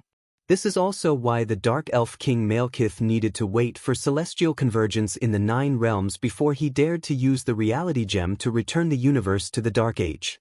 Compared with Malekith, who tried to modify the reality of the entire universe, Rog's ambition was not so big. The reality he needed to modify was only the energy tornado created by Thanos with the power gem. This degree of reality modification, he could completely bear it with his own strength. The energy tornado that destroyed Hela's attack was modified by Rog into a blade storm formed by countless small black blades with the reality gem. And Thanos, who had just used the energy tornado to resist Hela's attack, was now in the center of this blade storm. Although this blade storm formed by miniature black blades was just a one-time move that he came up with on a whim, Rog still gave this attack a particularly nice name. In other words, he borrowed a particularly nice name. Senbenzakura. This name came from a classic anime that Rog once watched. The idea of modifying the energy tornado into a miniature black blade attack also came from the Zanpakuto named Senbenzakura. After using the reality gem to modify the energy tornado that was originally used to protect Thanos, Rog did not hesitate and immediately controlled the hundreds of millions of tiny black blades to attack Thanos. Thanos' physical strength was indeed amazing, and it was even several levels higher than Hulk. But this did not mean that Thanos' body was truly indestructible.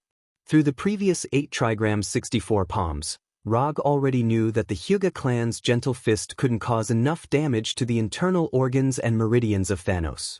Therefore, at this time, he completely changed the idea of attacking. He no longer pursued a fatal blow on the body, but put the hope of breaking the defense on the natural weakness that Thanos' overlord could not avoid no matter how much he practiced.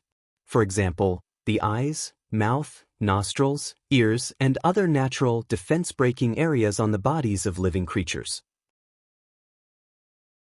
The reason why he used the reality gem to modify the energy tornado into a miniature black blade a few millimeters long, on the one hand, he borrowed the Zanpakuto, Senbenzakura Sakura, attack idea, and on the other hand, he didn't care about martial ethics. However, he was a young man, and the martial virtues of a young man were not about martial virtues. Thanos didn't expect that Rog, who was originally a decent fighter, would suddenly display the dirty tricks that these hooligans would use. Sensing that these tiny black blades, which were the size of ants, had entered his body through his mouth, nostrils, ears, and other orifices, Slayer Lord was furious. As a strong man who had been fighting for many years and had a strong reputation in the universe, Slayer Lord never thought that he would have a day where his nostrils and ears would be attacked.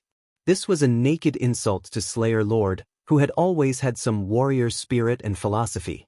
No, this was no longer a matter of humiliation. This was a dirty trick.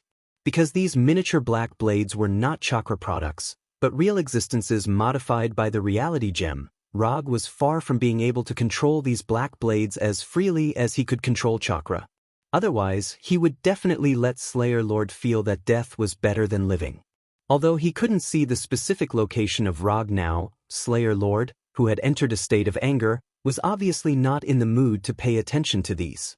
When the first batch of black blades entered his body through his nose, ears, and other parts, Slayer Lord once again displayed the crazy action of forcibly accommodating the energy of the power gem with his flesh and blood. In an instant, Slayer Lord, who originally had purple skin, seemed to be transformed into a purple humanoid sun, and dazzling purple light appeared in every corner of his body. With the illumination of these purple lights, Rog completely lost control of the miniature black blades. At the same time, the blade storm formed by countless miniature black blades suddenly disappeared as if it had never appeared. The power gem once again displayed its domineering nature in the field of physics. If it weren't for the fact that this was his hometown, Slayer Lord at this time even used his position as a starting point to directly release the energy in his body and completely destroy the abandoned Titan star. But he didn't do so in the end. It was just to resolve Rog's despicable attack, and it wasn't to the extent of burying Titan Star. After the overbearing purple light, Slayer Lord completely eliminated the miniature black blades that were trying to enter his body. However, at the moment when the purple light dissipated, he saw a huge creature that he had never seen before. A few hundred meters in front of him, a huge fox with orange-yellow fur and 9 tails appeared. If the Motherf Kernick Fury and Secretary of State Ross were here, they would definitely recognize this giant fox with 9 tails. In the battle where he completely turned against S.H.I.E.L.D., Rog used the reality gem to create QB once and let QB destroy the helicarrier that S.H.I.E.L.D. had high hopes for. Compared with the last appearance of QB, this time QB is undoubtedly more genuine. Using the reality gem and the QB chakra in his body, Rog created a real-tailed beast, a QB formed by chakra.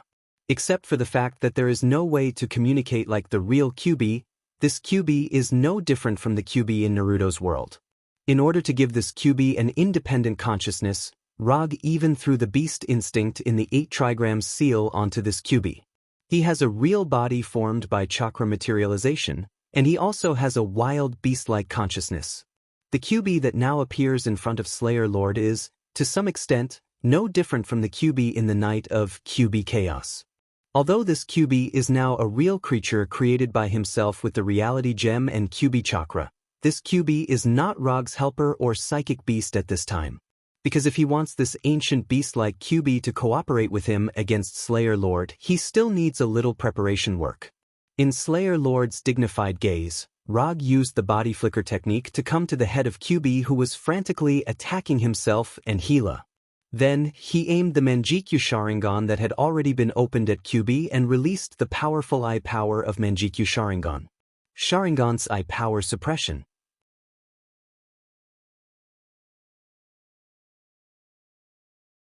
Chapter 583. Using the Sharingan to forcibly suppress and tame the QB is a traditional skill of the Uchiha clan. Although Rog is not an Uchiha, this does not prevent him from learning from the 2 seniors, Uchiha Madara and Uchiha Obito. Under his control, the powerful eye power of the Mangekyo Sharingan instantly fell on the QB. In just 1 or 2 seconds, Rog completed the whole process of taming the QB with the Sharingan, making this powerful-tailed beast that should not have appeared in this world completely calm down. Although Thanos didn't know what the QB was, he could clearly feel the violent chakra in the QB's body. In his perception, the chakra in the QB's body was like a star undergoing nuclear fusion reaction, declaring its own terrifying energy without any concealment. This beast is very dangerous. Although they haven't fought yet, Thanos has already labeled the QB as extremely dangerous in advance. Just as Thanos was waiting for Rog and the QB's attack with a dignified face, Rog, who was standing on the QB's head, didn't immediately control the QB to launch an attack, but frantically mobilized the Senjutsu chakra in his body. Susanoo. It's not the first time for him to use Susanoo in Sage mode. When he first fought with Mephisto, he used Susanoo in Sage mode. And at that time, he didn't use the normal Sage mode, but the Hell mode mixed with the natural energy of Hell. As the Senjutsu chakra continued to pour out, the light blue Susanoo reappeared. Unlike the Susanoo used by the Wood clone just now, Rog didn't let the Susanoo condense into a human form this time, but evolved it into the appearance of armor. Might suit Susanoo. He deliberately used the Gem of Reality and the QB chakra to create a real QB, in order to use this Susanoo, which is more terrifying than the complete body Susanoo. Strictly speaking, he can only use full body Susanoo after he has mastered full body Susanoo.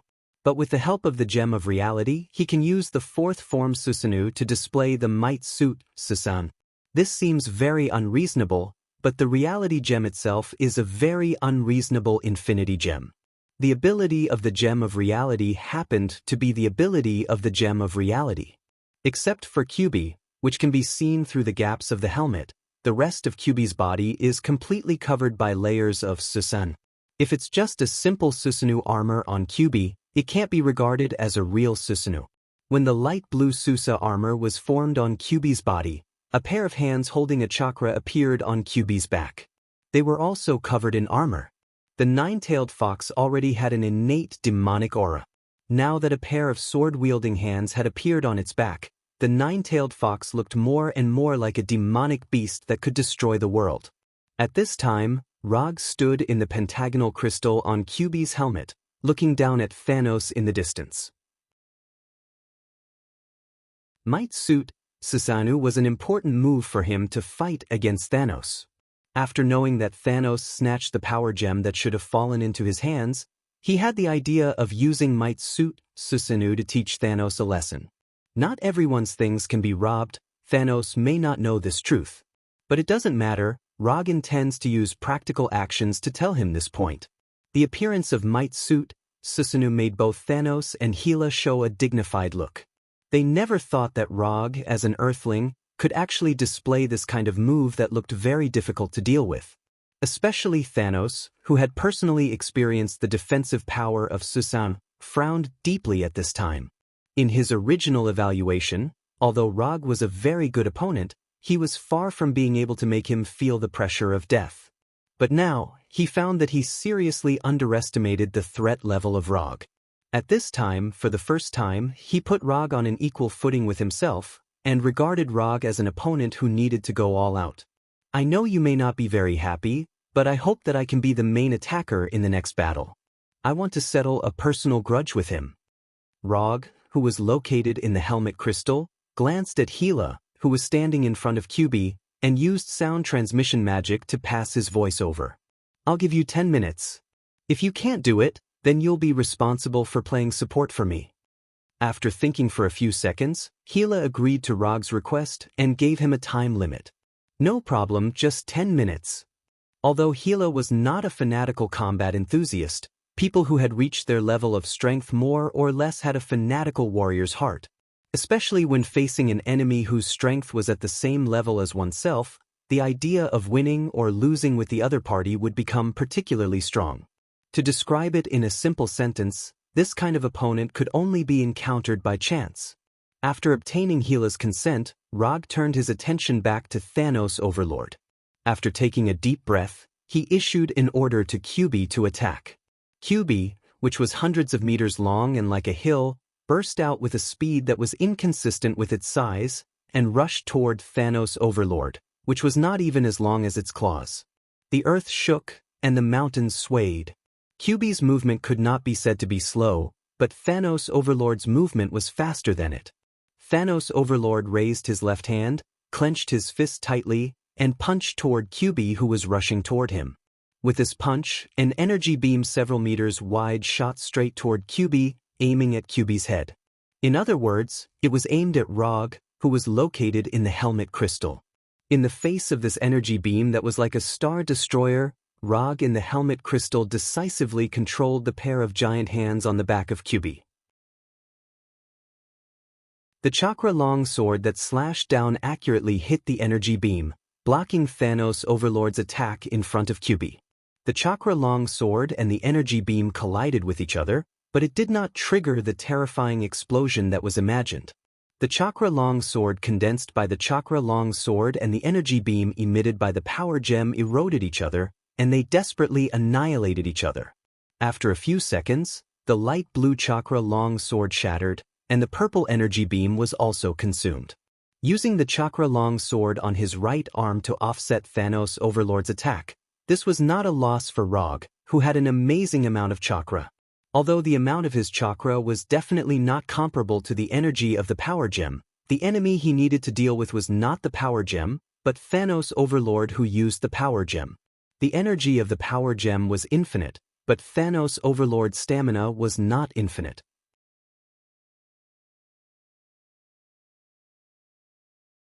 Chapter 584.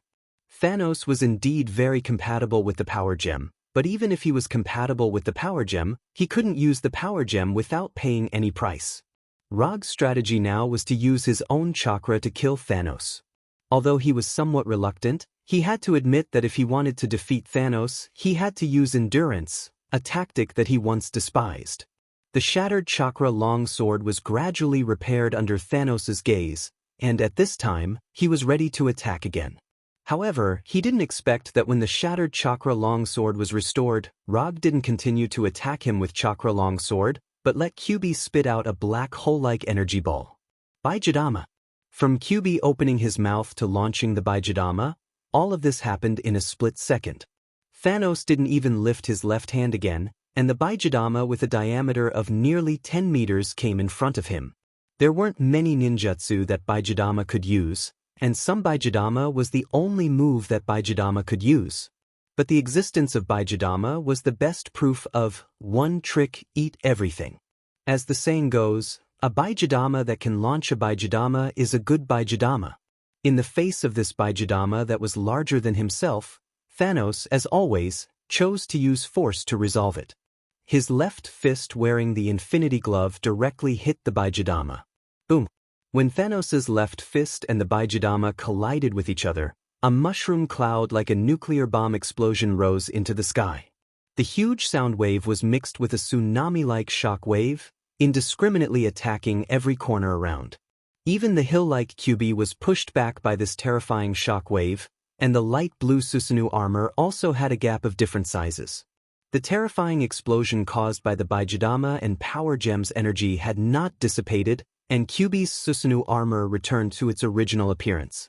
Although the dazzling light and storm caused by the explosion blocked Rog's sight, with Chakra's perception, he still determined Thanos' current state and location for the first time. The strength of life energy has decreased compared to before. Perceiving the current life state of Thanos was not Rog's main purpose. At this time, he was more concerned about the specific location of Thanos. When he locked the position of Thanos, the two giant hands on QB's back launched an attack at the same time. These two chakra-long blades, which were completely condensed from the Chakra Immortal technique, slashed at Thanos from two different angles at the same time. Boom! Boom! These two powerful swords almost hit Thanos at the same time. On the ground where Thanos stood, there were two intersecting terrifying sword marks that were hundreds of meters long. With a swing of his sword, the mountain peak shattered. If Madara's full-body Susanoo can do this, then there's no reason why Rog's Susanoo can't do it. The only difference is that Madara's complete-body Susanoo slashes horizontally, while Rog's Susanoo slashes diagonally from top to bottom. The earth, which was already in a mess due to the explosion of Bijadama, became even more fragmented after Rog's two swords. Not only the ground where Thanos stood, but even the ground under QB's feet also had spiderweb-like cracks. The flat ground became undulating like building blocks, disorderly and disorderly. These two powerful swords did hit Thanos, but the damage caused to Thanos was far less than Rog imagined.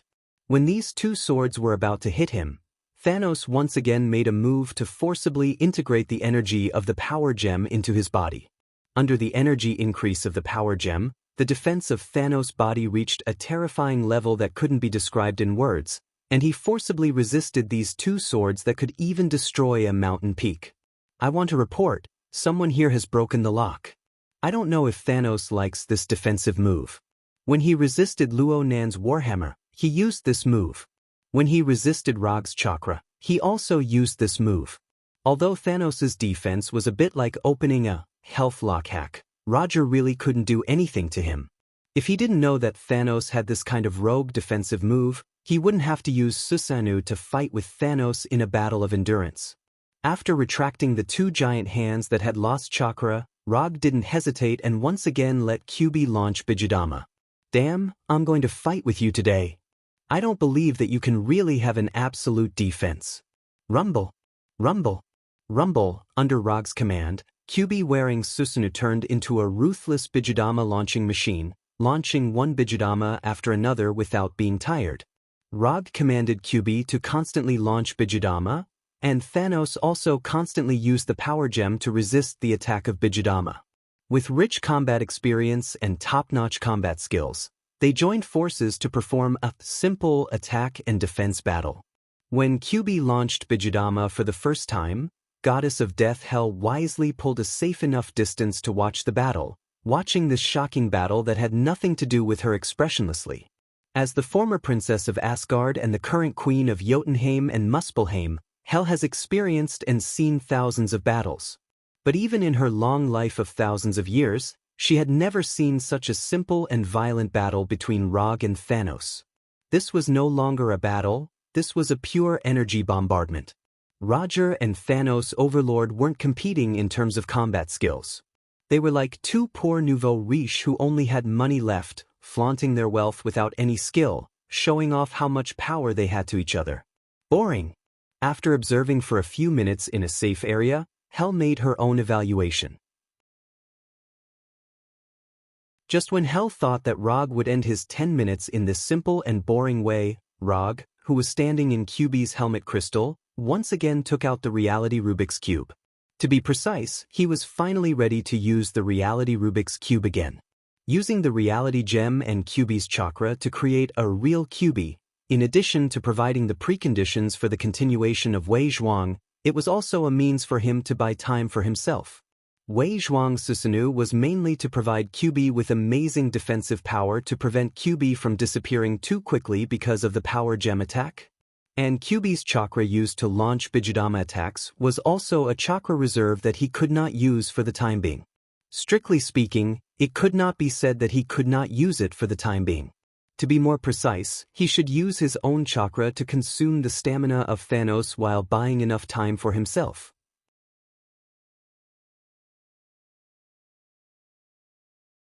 Chapter 585. I don't care, I also want to use cheats. If possible, which ninja doesn't want to be an honest ninja? But there is no other way, no matter in which world, there are some cheats. As we all know, only by using cheats can you deal with cheats and make the unfair battle fair again. So in order to deal with Thanos who opened the lifelock cheat, Rog decided to use some cheats for himself. Thanos watched Rog take out the reality Rubik's Cube, but he, who was resisting QB's attack, had no way to stop Rog. Although Susanoo can't solve Thanos who has the power gem, there is no problem in stopping him. After taking out the reality Rubik's Cube again, Rog no longer controlled QB to fight, but let QB choose his own attack method. After giving QB the autonomy of the battle, he let Chakra and Manjikyu Sharingan pour into the reality Rubik's Cube. With the influx of Chakra and Manjikyu Sharingan, visible cracks appeared on the smooth and transparent glass-like surface of the reality Rubik's Cube. The reality Rubik's Cube was a seal made by the late Odin in order to let Rog use the reality gem better, which greatly reduced the difficulty of him using the reality gem. Now, Rog intends to take the initiative to remove the seal made by Odin. Simply using the reality gem through the reality Rubik's Cube can't compete with Thanos who fully exerts the power of the power gem. Only by fully exerting the power of the reality gem can he defeat Thanos who is incomparably compatible with the power gem. Bang! A few seconds later, the crisp sound of glass shattering could be heard. Without the restraint of the reality Rubik's Cube, the reality gem once again showed an irregular fluid-like shape, instantly filling the pentagonal crystal on QB's helmet, making the original light blue transparent crystal dark red. Although Thanos didn't know what Rog was planning, when he saw the reality gem turned into a liquid form and instantly filled all the space of the crystal, and completely engulfed Rog, he instinctively noticed the dangerous atmosphere. At their level of strength, even if they don't match the Infinity Stone, they will not completely lose control of the Infinity Stone. As for those who touch the Infinity Stone and die or are exiled to other places, it will never happen to them. Since it is not the backlash and loss of control of the Infinity Stone, there is only one reasonable explanation left. Rog took the initiative to let the liquid reality gem engulf him. Although the number of times he fought with Rog was not much, Thanos Overlord could be 100% sure that Rog was definitely not the kind of person who would do useless work in a battle. He was planning something very dangerous. After using the energy of the power gem to offset the Bijudama launched by QB again, Thanos Overlord decisively ended the energy exchange with QB. Relying on his incomparably strong physical fitness, he disappeared from QB's sight. The sudden disappearance of Thanos made Nine Tails, who only had the instinct of a beast, stunned. With Nine Tails' current IQ, it was unable to respond quickly. Thanos disappeared, and QB also stopped attacking. The earth-shattering battle that had just been fought suddenly entered an awkward state. Rog, who was swallowed by the reality gem, didn't know what was happening outside. Now he couldn't even sense whether QB was still there or not. At this time, all his consciousness was occupied by the reality gem. When his consciousness was completely connected with the reality gem, he felt a strange feeling as if he had opened the door to a new world. This feeling was similar to the first time he sensed the existence of the multiverse in Kamart. It was a strange feeling between reality and illusion, ignoring time and space. This was a feeling that was difficult to describe in words. If he had to describe it, completely intoxicated might be the most suitable description. In this strange feeling that seemed to be completely intoxicated, Rog put his consciousness together little by little like a jigsaw puzzle. When his consciousness was completely complete, he finally remembered what he was going to do next. Since he had the bloodline limit of would release, he had a dream. That is, in this world, to use the strongest ninjutsu of would release, immortal art, would release, thousands of hands, Buddha on top. Although he has been working very hard and has not slackened the practice of would release, but because of objective factors such as the amount of chakra and his own aptitude, he has never been able to fulfill this dream. But now, at this critical moment in the battle with Thanos who had the power gem, he intends to use the reality gem to fulfill his dream. As his consciousness began to return to his body, the reality gem in the liquid form also poured into his body like natural energy. When the reality gem in the liquid form all entered his body, Rog in the pentagonal crystal reopened his eyes. From the looks of it, there was not much difference between him and before. But as long as you sense the amount of chakra in his body, you can clearly feel his changes. In the normal state, his chakra amount is 0, 85 column, of which 0, 5 column is his own chakra, and the other 0, 35 column is the nine-tailed chakra that he can borrow. When using the Sage mode, he needs to integrate natural energy on the basis of his own chakra, and let the physical energy and spiritual energy in the ordinary chakra and to the absorbed natural energy maintain a balance, that is, each account for 1/3. So in the Sage mode, his chakra amount is lower than normal, that is, 0, 75 column, 0, 25 column of physical energy, 0, 25 column of spiritual energy, and 0, 25 column of natural energy. But now, he used the reality gem to modify the reality that he only had 0,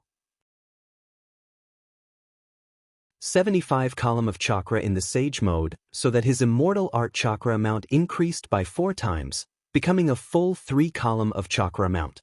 Since Thanos can use the power gem to add an absolute defense, bloodlock hack, to himself, then Rog can certainly use the reality gem to add an infinite mana hack to himself.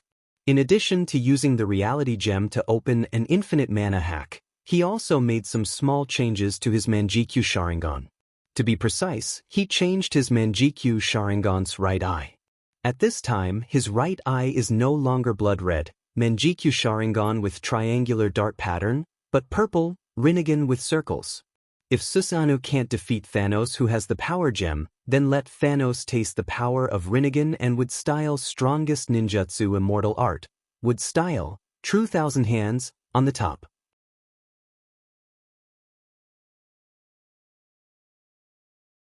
Chapter 586. A Manjikyu Sharingan and a Rinnegan. This is the strongest fighting posture Rog has set for himself at this time. Although the two Rinnegan are more symmetrical and more powerful. But considering the special situation of Thanos and the power gem in his hand, Rog still kept a Manjikyu Sharingan for himself as a backup. Using the reality gem to enhance his chakra and evolve a temporary Rinnegan for himself, Rog broke the pentagonal crystal in Kyuubi's helmet and flew out of it. Then he removed the Susanoo armor on Kyuubi and let Kyuubi return to his original appearance. Kyuubi's task has been completed, and he intends to fight the next battle himself. When removing the Susanoo armor on Kyuubi, Rog also removed the forced taming of Kyuubi by the Sharingan and returned freedom to Kyuubi. At this time, although Kyuubi only has the instinctive consciousness of a beast, he knows very well that Rog is not someone he can offend now. Almost at the moment when the suppression of the Sharingan disappeared, Kyuubi did not hesitate. He did not look at Rog floating above his head and turn to run. Rog did not stop Kyuubi's escape and let him leave the battlefield that did not belong to him. If it was on Earth, he would not dare to let Kyuubi leave like this. Although QB is a tailed beast made by the reality gem, his combat power is not worse than the real QB. If it is judged according to the standards of the Earth, QB is now a fox-shaped self-propelled large-yield renewable supernuclear bomb. If he is allowed to leave, who knows what kind of disaster he will cause on Earth. But this is not the Earth, and there are only 4 living people here. That's right, there were 4 of them, not 3. Gamora, Thanos' adopted daughter, is still on Titan Star, but Thanos does not know this. After letting QB pursue his temporary freedom, Rog quickly confirmed the location of Thanos with chakra perception. After disappearing from QB's eyes, Thanos did not leave the battlefield too far. In other words, he had no intention of leaving the battlefield. In a ruin that had completely lost its original appearance, Roger saw Thanos with an indifferent expression, sitting leisurely on a broken stone pillar that had fallen to the ground. Although he was just casually sitting on the stone pillar, Thanos' overlord still gave people a very oppressive feeling at this time. That feeling was like an ever-victorious general waiting for his next opponent to take the initiative to come to him. Thanos' current momentum was very good and intimidating, but Rog saw through his disguise at a glance. Compared with the last time he sensed it, Thanos' overlord's life energy strength had dropped a little. The power gem was indeed a universe-level treasure, and it could bestow unimaginable power to the user. But at the same time, the conditions for using the power gem were also extremely strict. If he was slightly weaker, he wouldn't even be able to touch the power gem, let alone use it. Although Thanos met the minimum requirements to use the power gem, this does not mean that he can use the power gem for a long time. Although Susanoo did not bring any obvious injuries to Thanos, it successfully consumed a part of his stamina and life energy. So don't look at Thanos' overlord sitting on the stone pillar. His real purpose was actually to let himself take a breath to recover his consumed stamina.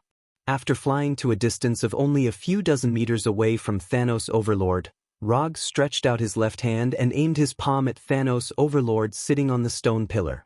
Benshoden. Since he got himself a Rinnegan, he will not forget to add a few additional Rinnegan-exclusive ninjutsu for himself. In just a moment, a powerful suction force enveloped Thanos' overlord, making him fly to Rog's palm like a cannonball. However, in the next second after Bansho 10 took effect, a strong purple light emerged from Thanos' overlord's body. At the same time, a lightning-like energy beam gushed out of his body and rushed toward Rog. Under the effect of Bansho 10, this purple lightning-like energy beam showed a faster speed than before and came in front of Rog in an instant. Just when this purple lightning-like energy beam was about to hit him, Rog used another signature ninjutsu of Rinnegan. Shinra Tensei. In the systems exchange page, the introduction of Shinra Tensei was that, with himself as the center, all objects and ninjutsu around him will be bounced off and cause damage. But in real use, Shinra Tensei can bounce off not only objects and ninjutsu. Whether it is a substance with a physical body or pure energy, Shinra Tensei can bounce it off. The only difference is how much chakra is consumed. For Rog, who just opened the infinite mana hack, the last thing he needs to worry about now is the consumption of chakra. Now, he has 3 Hashirama's chakra. If in such a situation he still can't deal with Thanos' overlord who only has 1 Infinity Stone, then he doesn't need to get any justice from Thanos' overlord. He will find a corner to end himself, so as not to continue to lose face for the ninja profession. The purple lightning-like energy beam was bounced back by Shinra Tensei without any suspense and returned to the front of Thanos' overlord at a faster speed. Boom! Without any hesitation, Thanos' overlord once again released an energy beam, blocking the attack that should have hit Rog. The impact of the explosion let Thanos' overlord get rid of the control of Bansho 10 and fell to the ground. But Rog's attack was far from over. Almost at the moment when he landed, Rog's right palm shot out a black ball with a diameter of only a few centimeters. This seemingly inconspicuous black ball flew in front of Thanos' overlord at a speed faster than the speed of sound. Although the flying speed of the black ball was very fast, Thanos' overlord's speed was not slow at all. Just when Thanos' overlord planned to move sideways to avoid this inconspicuous black ball, Rog, who was floating in the air, suddenly put his hands together. Chibaku Tensei. This small black ball that he shot at Thanos Overlord was not a chakra ball, but the most important gravitational core of Chibaku Tensei. A powerful gravitational force more terrifying than Bansho 10, emerged in an instant, forcibly pulling Thanos Overlord, who was trying to leave. Thanos Overlord was not the only one who was attracted by this terrifying gravitational force. Including the ground where he stood, everything around him was forcibly pulled over as if it was attracted by a black hole. Under the attraction of Chibaku Tensei's gravitational core, Thanos Overlord didn't even have the chance to drive the power gem. He was forcibly pulled into the gravitational core and was surrounded by the dirt and stones that were constantly flying around.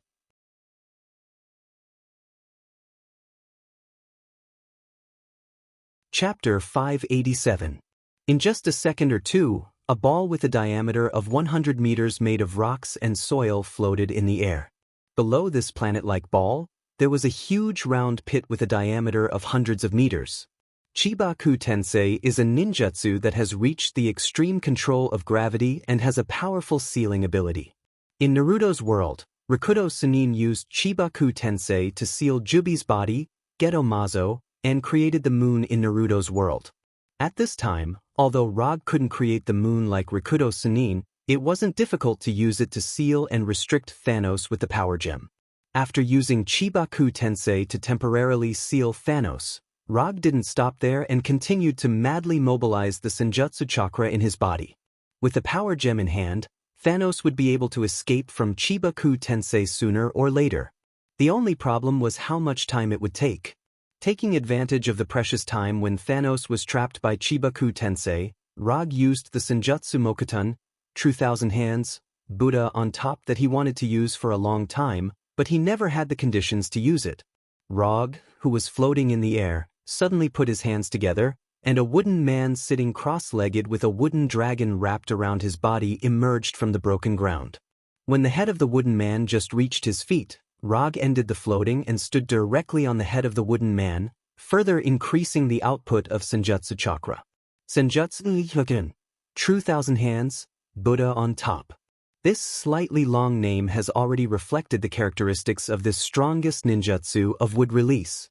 To successfully use this ninjutsu, the first thing to do is to summon the huge Buddha with 1,000 hands, which is to complete the True Thousand Hands part of the ninjutsu. After summoning this huge Buddha with 1,000 hands, the final Buddha on top can be used, that is, to control these 1,000 wooden giant hands to smash the enemy.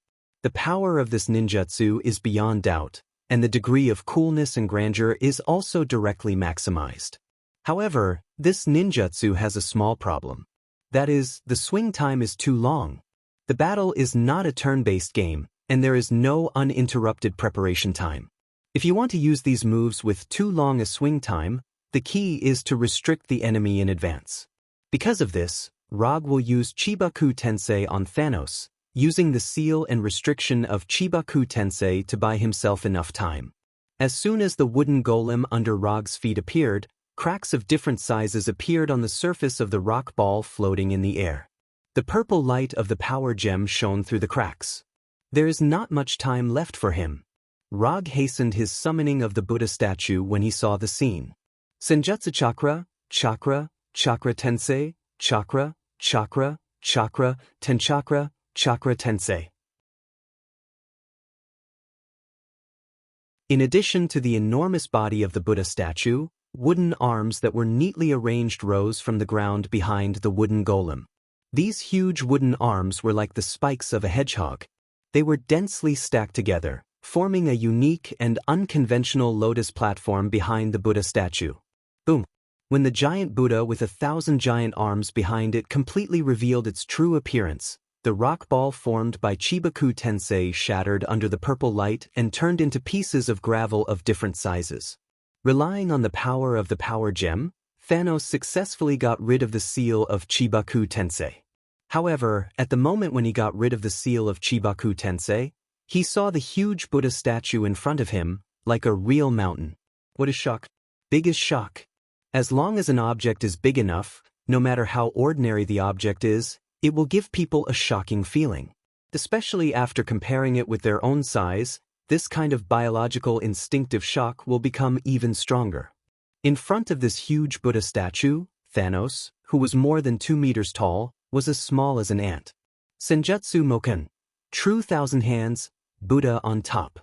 Rog didn't pay attention to Thanos' shock.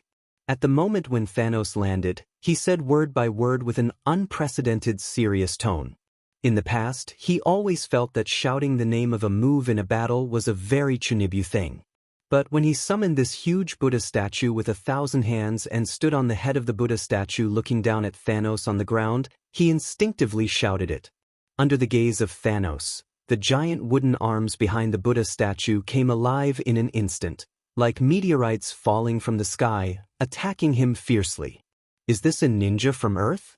Looking at these huge fists that occupied his entire line of sight, Thanos silently sighed in his heart. Although he didn't know why a monster like Rog appeared on Earth, Thanos still didn't have the idea of waiting for death at this time. I'm Tianming, I won't lose to anyone. Especially people from the backward planet Earth. When these meteorite-like huge fists came towards him, Thanos, who never admitted defeat, made the craziest move so far. Whether it was using the power gem with the help of the Infinity Gloves or introducing the energy of the power gem into his body, Thanos always controlled the energy output of the power gem and controlled the energy at the stage he could bear. However, now he no longer considered his own safety and fully activated the power gem. The fists on top of the Buddha statue fell on his body one by one. Then, one by one, they shattered and broke. The huge impact brought by the Buddha statue's fist disappeared the moment it hit Thanos' body. Immovable like a mountain. At this time, Thanos seemed to have completely activated his absolute defense, and he was motionless under the bombardment of these giant fists. When the first fist of the Buddha statue hit Thanos, Rog felt that something was wrong. He felt that what he was attacking now was not Thanos, but a living power gem. Is this fused into one? Although there was now a liquid form reality gem in his body, he still showed an incredible look. He integrated the reality gem into his body just to better use the power of the reality gem and improve the compatibility between himself and the reality gem. But what Thanos did at this time was completely different from him. The power gem was still quietly staying on the Infinity Gloves, but in Roger's perception, the life energy signal of Thanos Overlord and the energy signal of the power gem had completely merged into one, becoming an inseparable whole.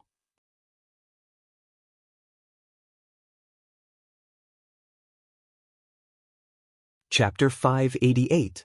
How did he do it? Rog is also a person who knows more about Infinity Stones, but he still doesn't understand how Thanos did it. This is no longer a matter of using the power of Infinity Stones. Thanos' situation reminded him of the so-called perfect Jinchuriki. It's a bit difficult to deal with.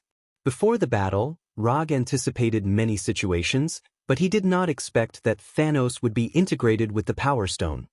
Thanos' move not only completely disrupted his plan, but also resolved most of the power of above-the-top Buddha. Although there are many fists that can be controlled by above-the-top Buddha, the power of each fist is similar, and there is no particularly obvious difference.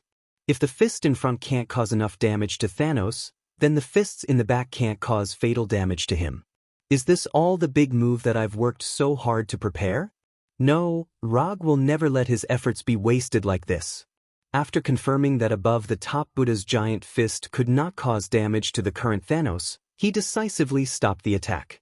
In the past few seconds, above-the-top Buddha had thrown hundreds of punches, using about 1/10 of his arm. When the arm behind the Buddha statue reformed into the shape of a lotus throne, it could be clearly seen that the front layer had a fracture, making the originally majestic and shocking Buddha statue show some sense of fragmentation. Although Rog stopped attacking, he did not end above the top Buddha's form and still maintained a posture that could launch an attack at any time. At this time, he was like a loaded pistol, waiting for the right time to shoot. Thanos, who had neither injuries nor purple light on his body, looked up at Rog. After that, he did not do anything and just stood there silently. What does he want to do? Looking down at this somewhat abnormal Thanos, Rog frowned. According to common sense, Thanos should seize the opportunity to attack him now. But obviously, Thanos did not show any signs of launching an attack. Is it a big move? Not likely. Did he lose control? Not likely. Time passed little by little, and a strange silence appeared on the battlefield that had just been in full swing. Thanos did not attack Rog, and Rog did not want to waste his Buddha transformation. Just a moment ago, they were still fighting ferociously, but at this moment, it was as if someone had suddenly pressed the stop button. They tacitly maintained this silent scene that should not have appeared. Just as Rog was considering whether to continue to use Buddha on the top to test Thanos, on a small hill far away from the battlefield, a strong divine power of death suddenly erupted. Only after this undisguised divine power of death appeared did Rog remember the 10-minute promise he had with Gila. Damn it, how could I forget about this? As the only spectator at the scene, Gila witnessed the entire battle between Rog and Thanos. Although there were some boring energy exchanges and inexplicable pauses in the middle, overall, the battle between Rog and Thanos still gave her a lot of gains. In particular, Rog's immortal technique would release True Thousand Hands, Buddha on the top, directly refreshed her evaluation of Rog in her heart. She knew that Rog was not weak, but she did not expect that Rog had such a powerful move hidden. More importantly, this reminded her of the scene when Rog used Tsukuyomi to deal with her. It was a mental attack that lasted for half a year. Rog hung her on that damn cross for half a year. It wasn't that Gila couldn't accept the fact that she had lost to Rog. She just felt that Rog didn't seem to have used all his strength back then. Compared to Tsukuyomi's mental attack, Buddha on the top was clearly more like Rog's trump card. However, Gila would never have thought that it wasn't that Rog didn't want to use Buddha on the top, but that he couldn't use it at all. Even now, if he hadn't used the reality gem, he wouldn't have been able to use it. Gila didn't know this. Therefore, her understanding became that in Rog's evaluation standards, Thanos was an existence stronger than her. For a queen, especially a queen who was full of confidence in her own strength, one of the things Gila hated the most was being thought that she was inferior to others. Although Rog didn't say anything and he didn't have such thoughts at all, he couldn't stop Gila from thinking so. Therefore, when the agreed 10 minutes were over, Gila immediately unleashed a terrifying divine power of death, announcing her existence to Rog and Thanos. After Gila released her divine power of death in such a provocative way, Rog knew that his time alone with Thanos was over. Not only that, but Gila's actions also made him instinctively sense a trace of threat. This feeling was as if he had suddenly been targeted by a powerful and deadly beast. Before he could think further, Gila, who was at the edge of the battlefield, disappeared. In just an instant, Gila crossed a distance of thousands of meters and flashed near Thanos. Until now, Thanos was still as motionless as a mountain, as if he didn't notice Gila's arrival at all. Without any hesitation, Gila summoned her most commonly used black longsword and stabbed at Thanos' heart like lightning. Just as the black longsword in Gila's hand condensed from the divine power of death was about to pierce his heart, Thanos finally moved. However, he moved a little too late. Gila's lightning-fast sword still stabbed Thanos. However, it wasn't his heart that was pierced, but his left shoulder. Because of time, Thanos didn't completely avoid Gila's sword and only slightly reduced the power of the sword, making the injured part from the heart to the shoulder. Although it didn't pierce Thanos' heart as expected, after hitting Thanos, Gila didn't have any thoughts of fighting and decisively retreated. In order to retreat faster, Gila didn't even pull out the black longsword on Thanos' left shoulder, but directly released the right hand that was holding the sword. Thanos was injured. Gila's rapid surprise attack was successful. This didn't seem to be a problem, but whether it was Rog or Gila, they both showed a dignified look at this time. Something's wrong. Something's very wrong. Rog and Gila were no strangers to Thanos' amazing defensive ability. That was the absolute defense that even Might Suit, Susanoo and Buddha on the top could not break. However, now this absolute defense on Thanos' body disappeared. Whether it was their own rich combat experience or the body's combat instinct, they were all reminding them that the current Thanos was very problematic.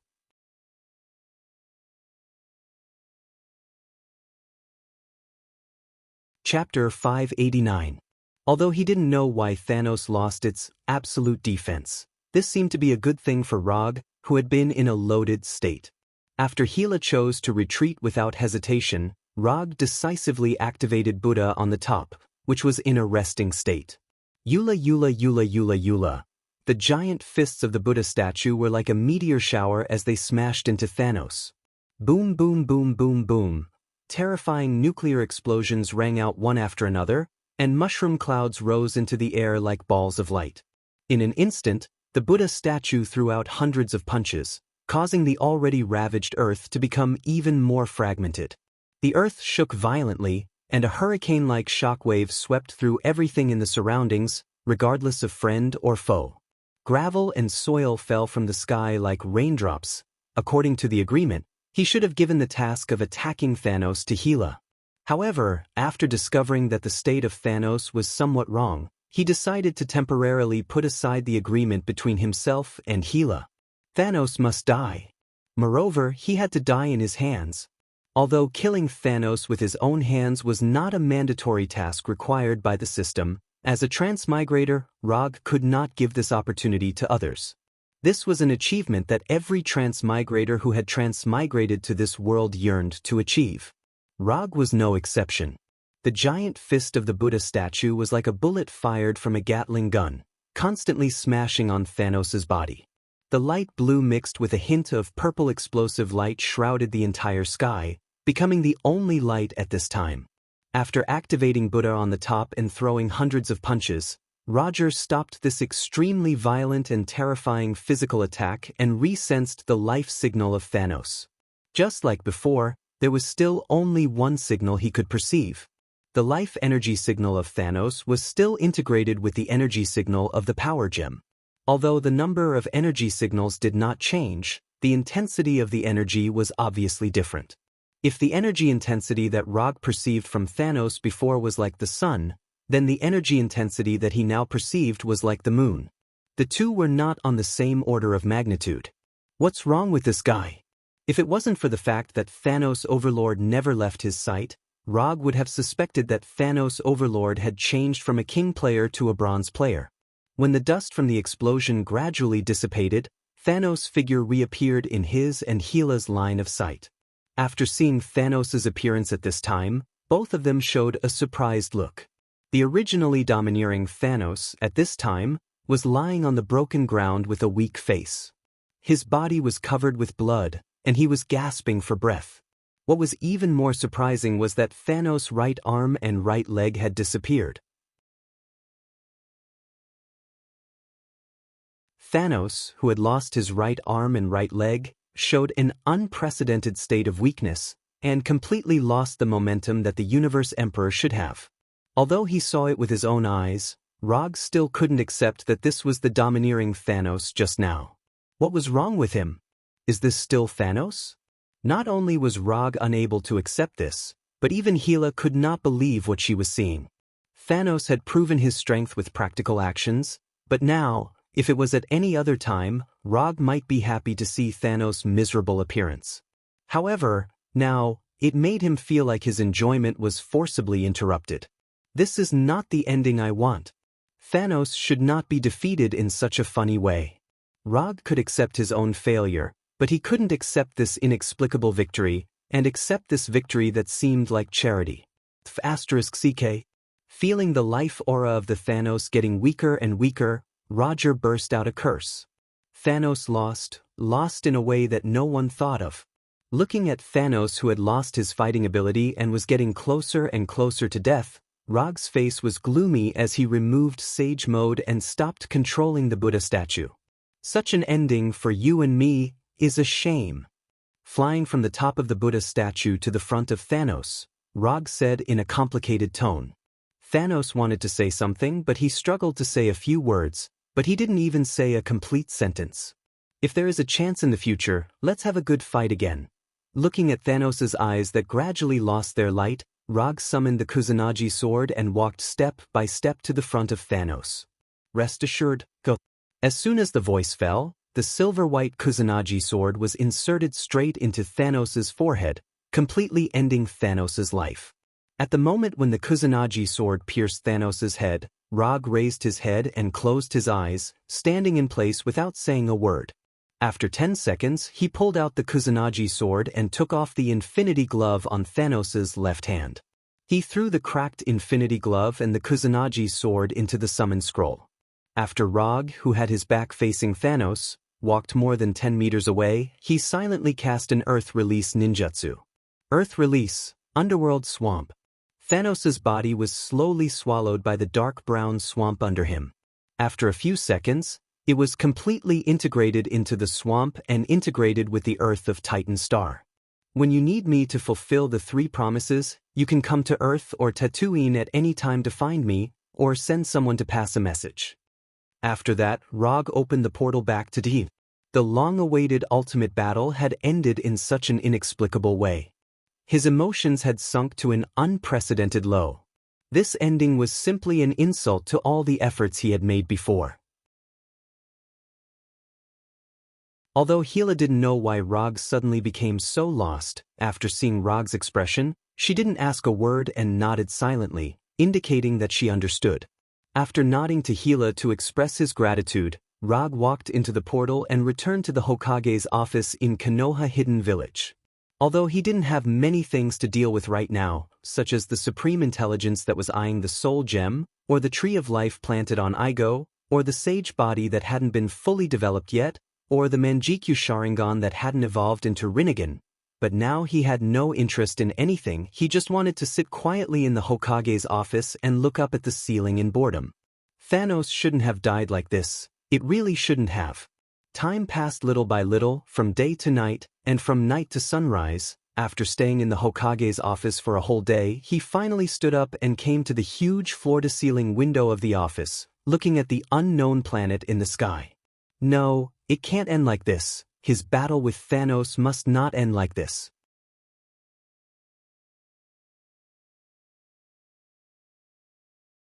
Chapter 590. Thanos could die, but he couldn't die in such a dubious way. A crazy plan emerged in Rog's mind. After looking at the distant sky and thinking seriously for a few minutes, he opened the portal to Igo Star. After nearly a year of growth, the divine tree had grown into a real towering tree. At this time, the divine tree was nearly 1,000 meters high, and its lush leaves and thick branches showed a posture of covering the sky and the sun.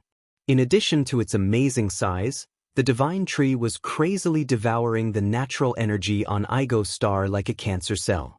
With the location of the divine tree as the center, the surrounding hundreds of kilometers of area had become a forbidden land for life, without any plants or life.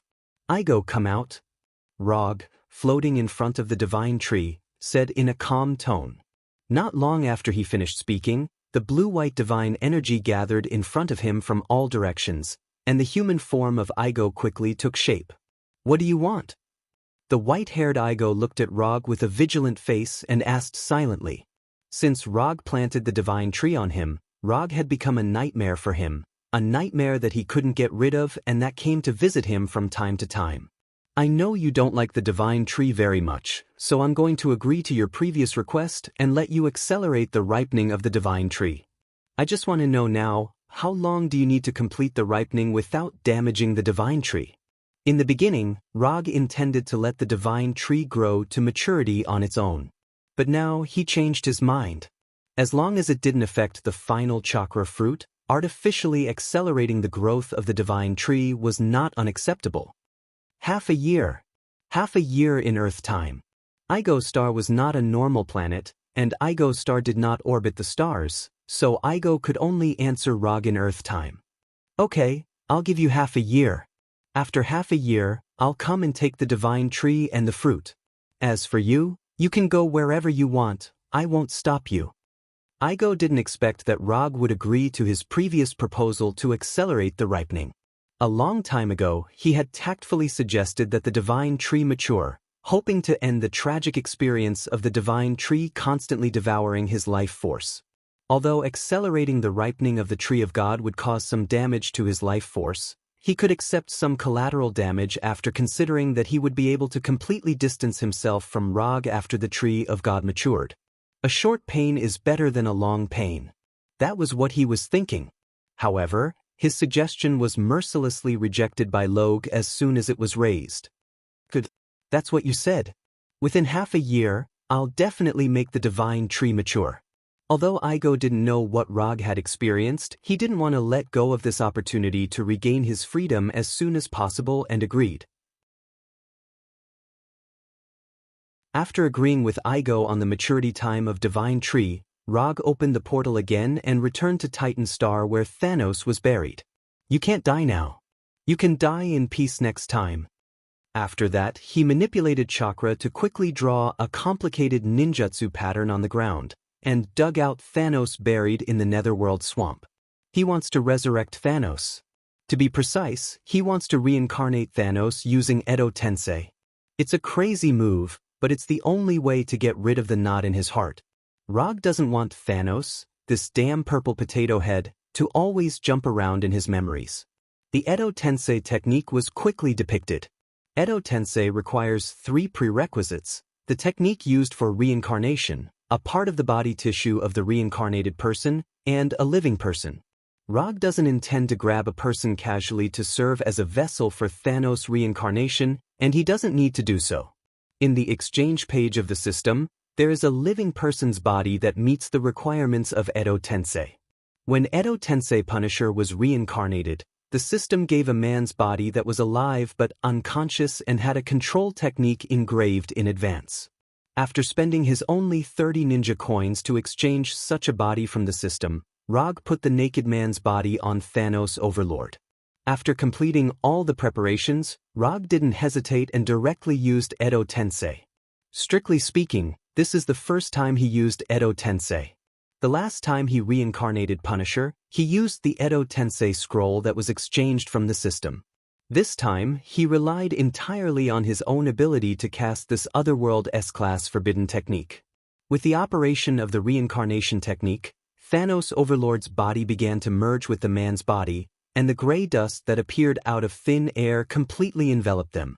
A few seconds later, when the reincarnation technique stopped, cracks appeared on his face, and the color of his skin changed from purple to purple-gray. Thanos Overlord appeared in front of Rog. Welcome back. Rog didn't expect that the process of reincarnation of Thanos Overlord would be so easy. In the beginning, he was worried about whether reincarnation of Thanos Overlord would lead to the death of one of the 5 legendary gods of the universe. After all, in some universes, death is Thanos Overlord's lover, the behind-the-scenes mastermind who bewitched Thanos Overlord to kill half of the universe. But it turns out that not every universe's death can take a fancy to Thanos Overlord. At least in this universe, death doesn't seem to be interested in Thanos Overlord. Although Thanos Overlord was reincarnated by Edo Tensei, he obviously hasn't fully reacted and looked at Rog in front of him with some confusion. You died, and I resurrected you again. Although you may not like this resurrection method, this is the only resurrection method I have mastered at the moment, so you can make do with it. Seeing that Thanos Overlord was resurrected, Rog's face couldn't help but show a trace of excitement. After hearing Rog's reminder, Thanos Overlord finally remembered something and felt his strange body with a dignified expression. After confirming the Edo Tensei's body in detail, Thanos Overlord said again, "What do you want to do? I want to have a fair fight with you, a fair fight without relying on Infinity Stones. No Infinity Stones, no helpers, just the 2 of us. Let's fight with our own abilities, regardless of life and death." Rog said very seriously. He couldn't accept the kind of victory that seemed to come from charity. He wanted to use his own strength to win against Thanos Overlord. Just for this? Thanos Overlord obviously didn't believe this reason. Just for this? Rog replied with great certainty. "Ha, you are a madman, a real madman." Slayer Lord suddenly laughed out loud, unbridled and insolent. "Crazy ninja against crazy titan, this will be a very good battle. I accept your proposal."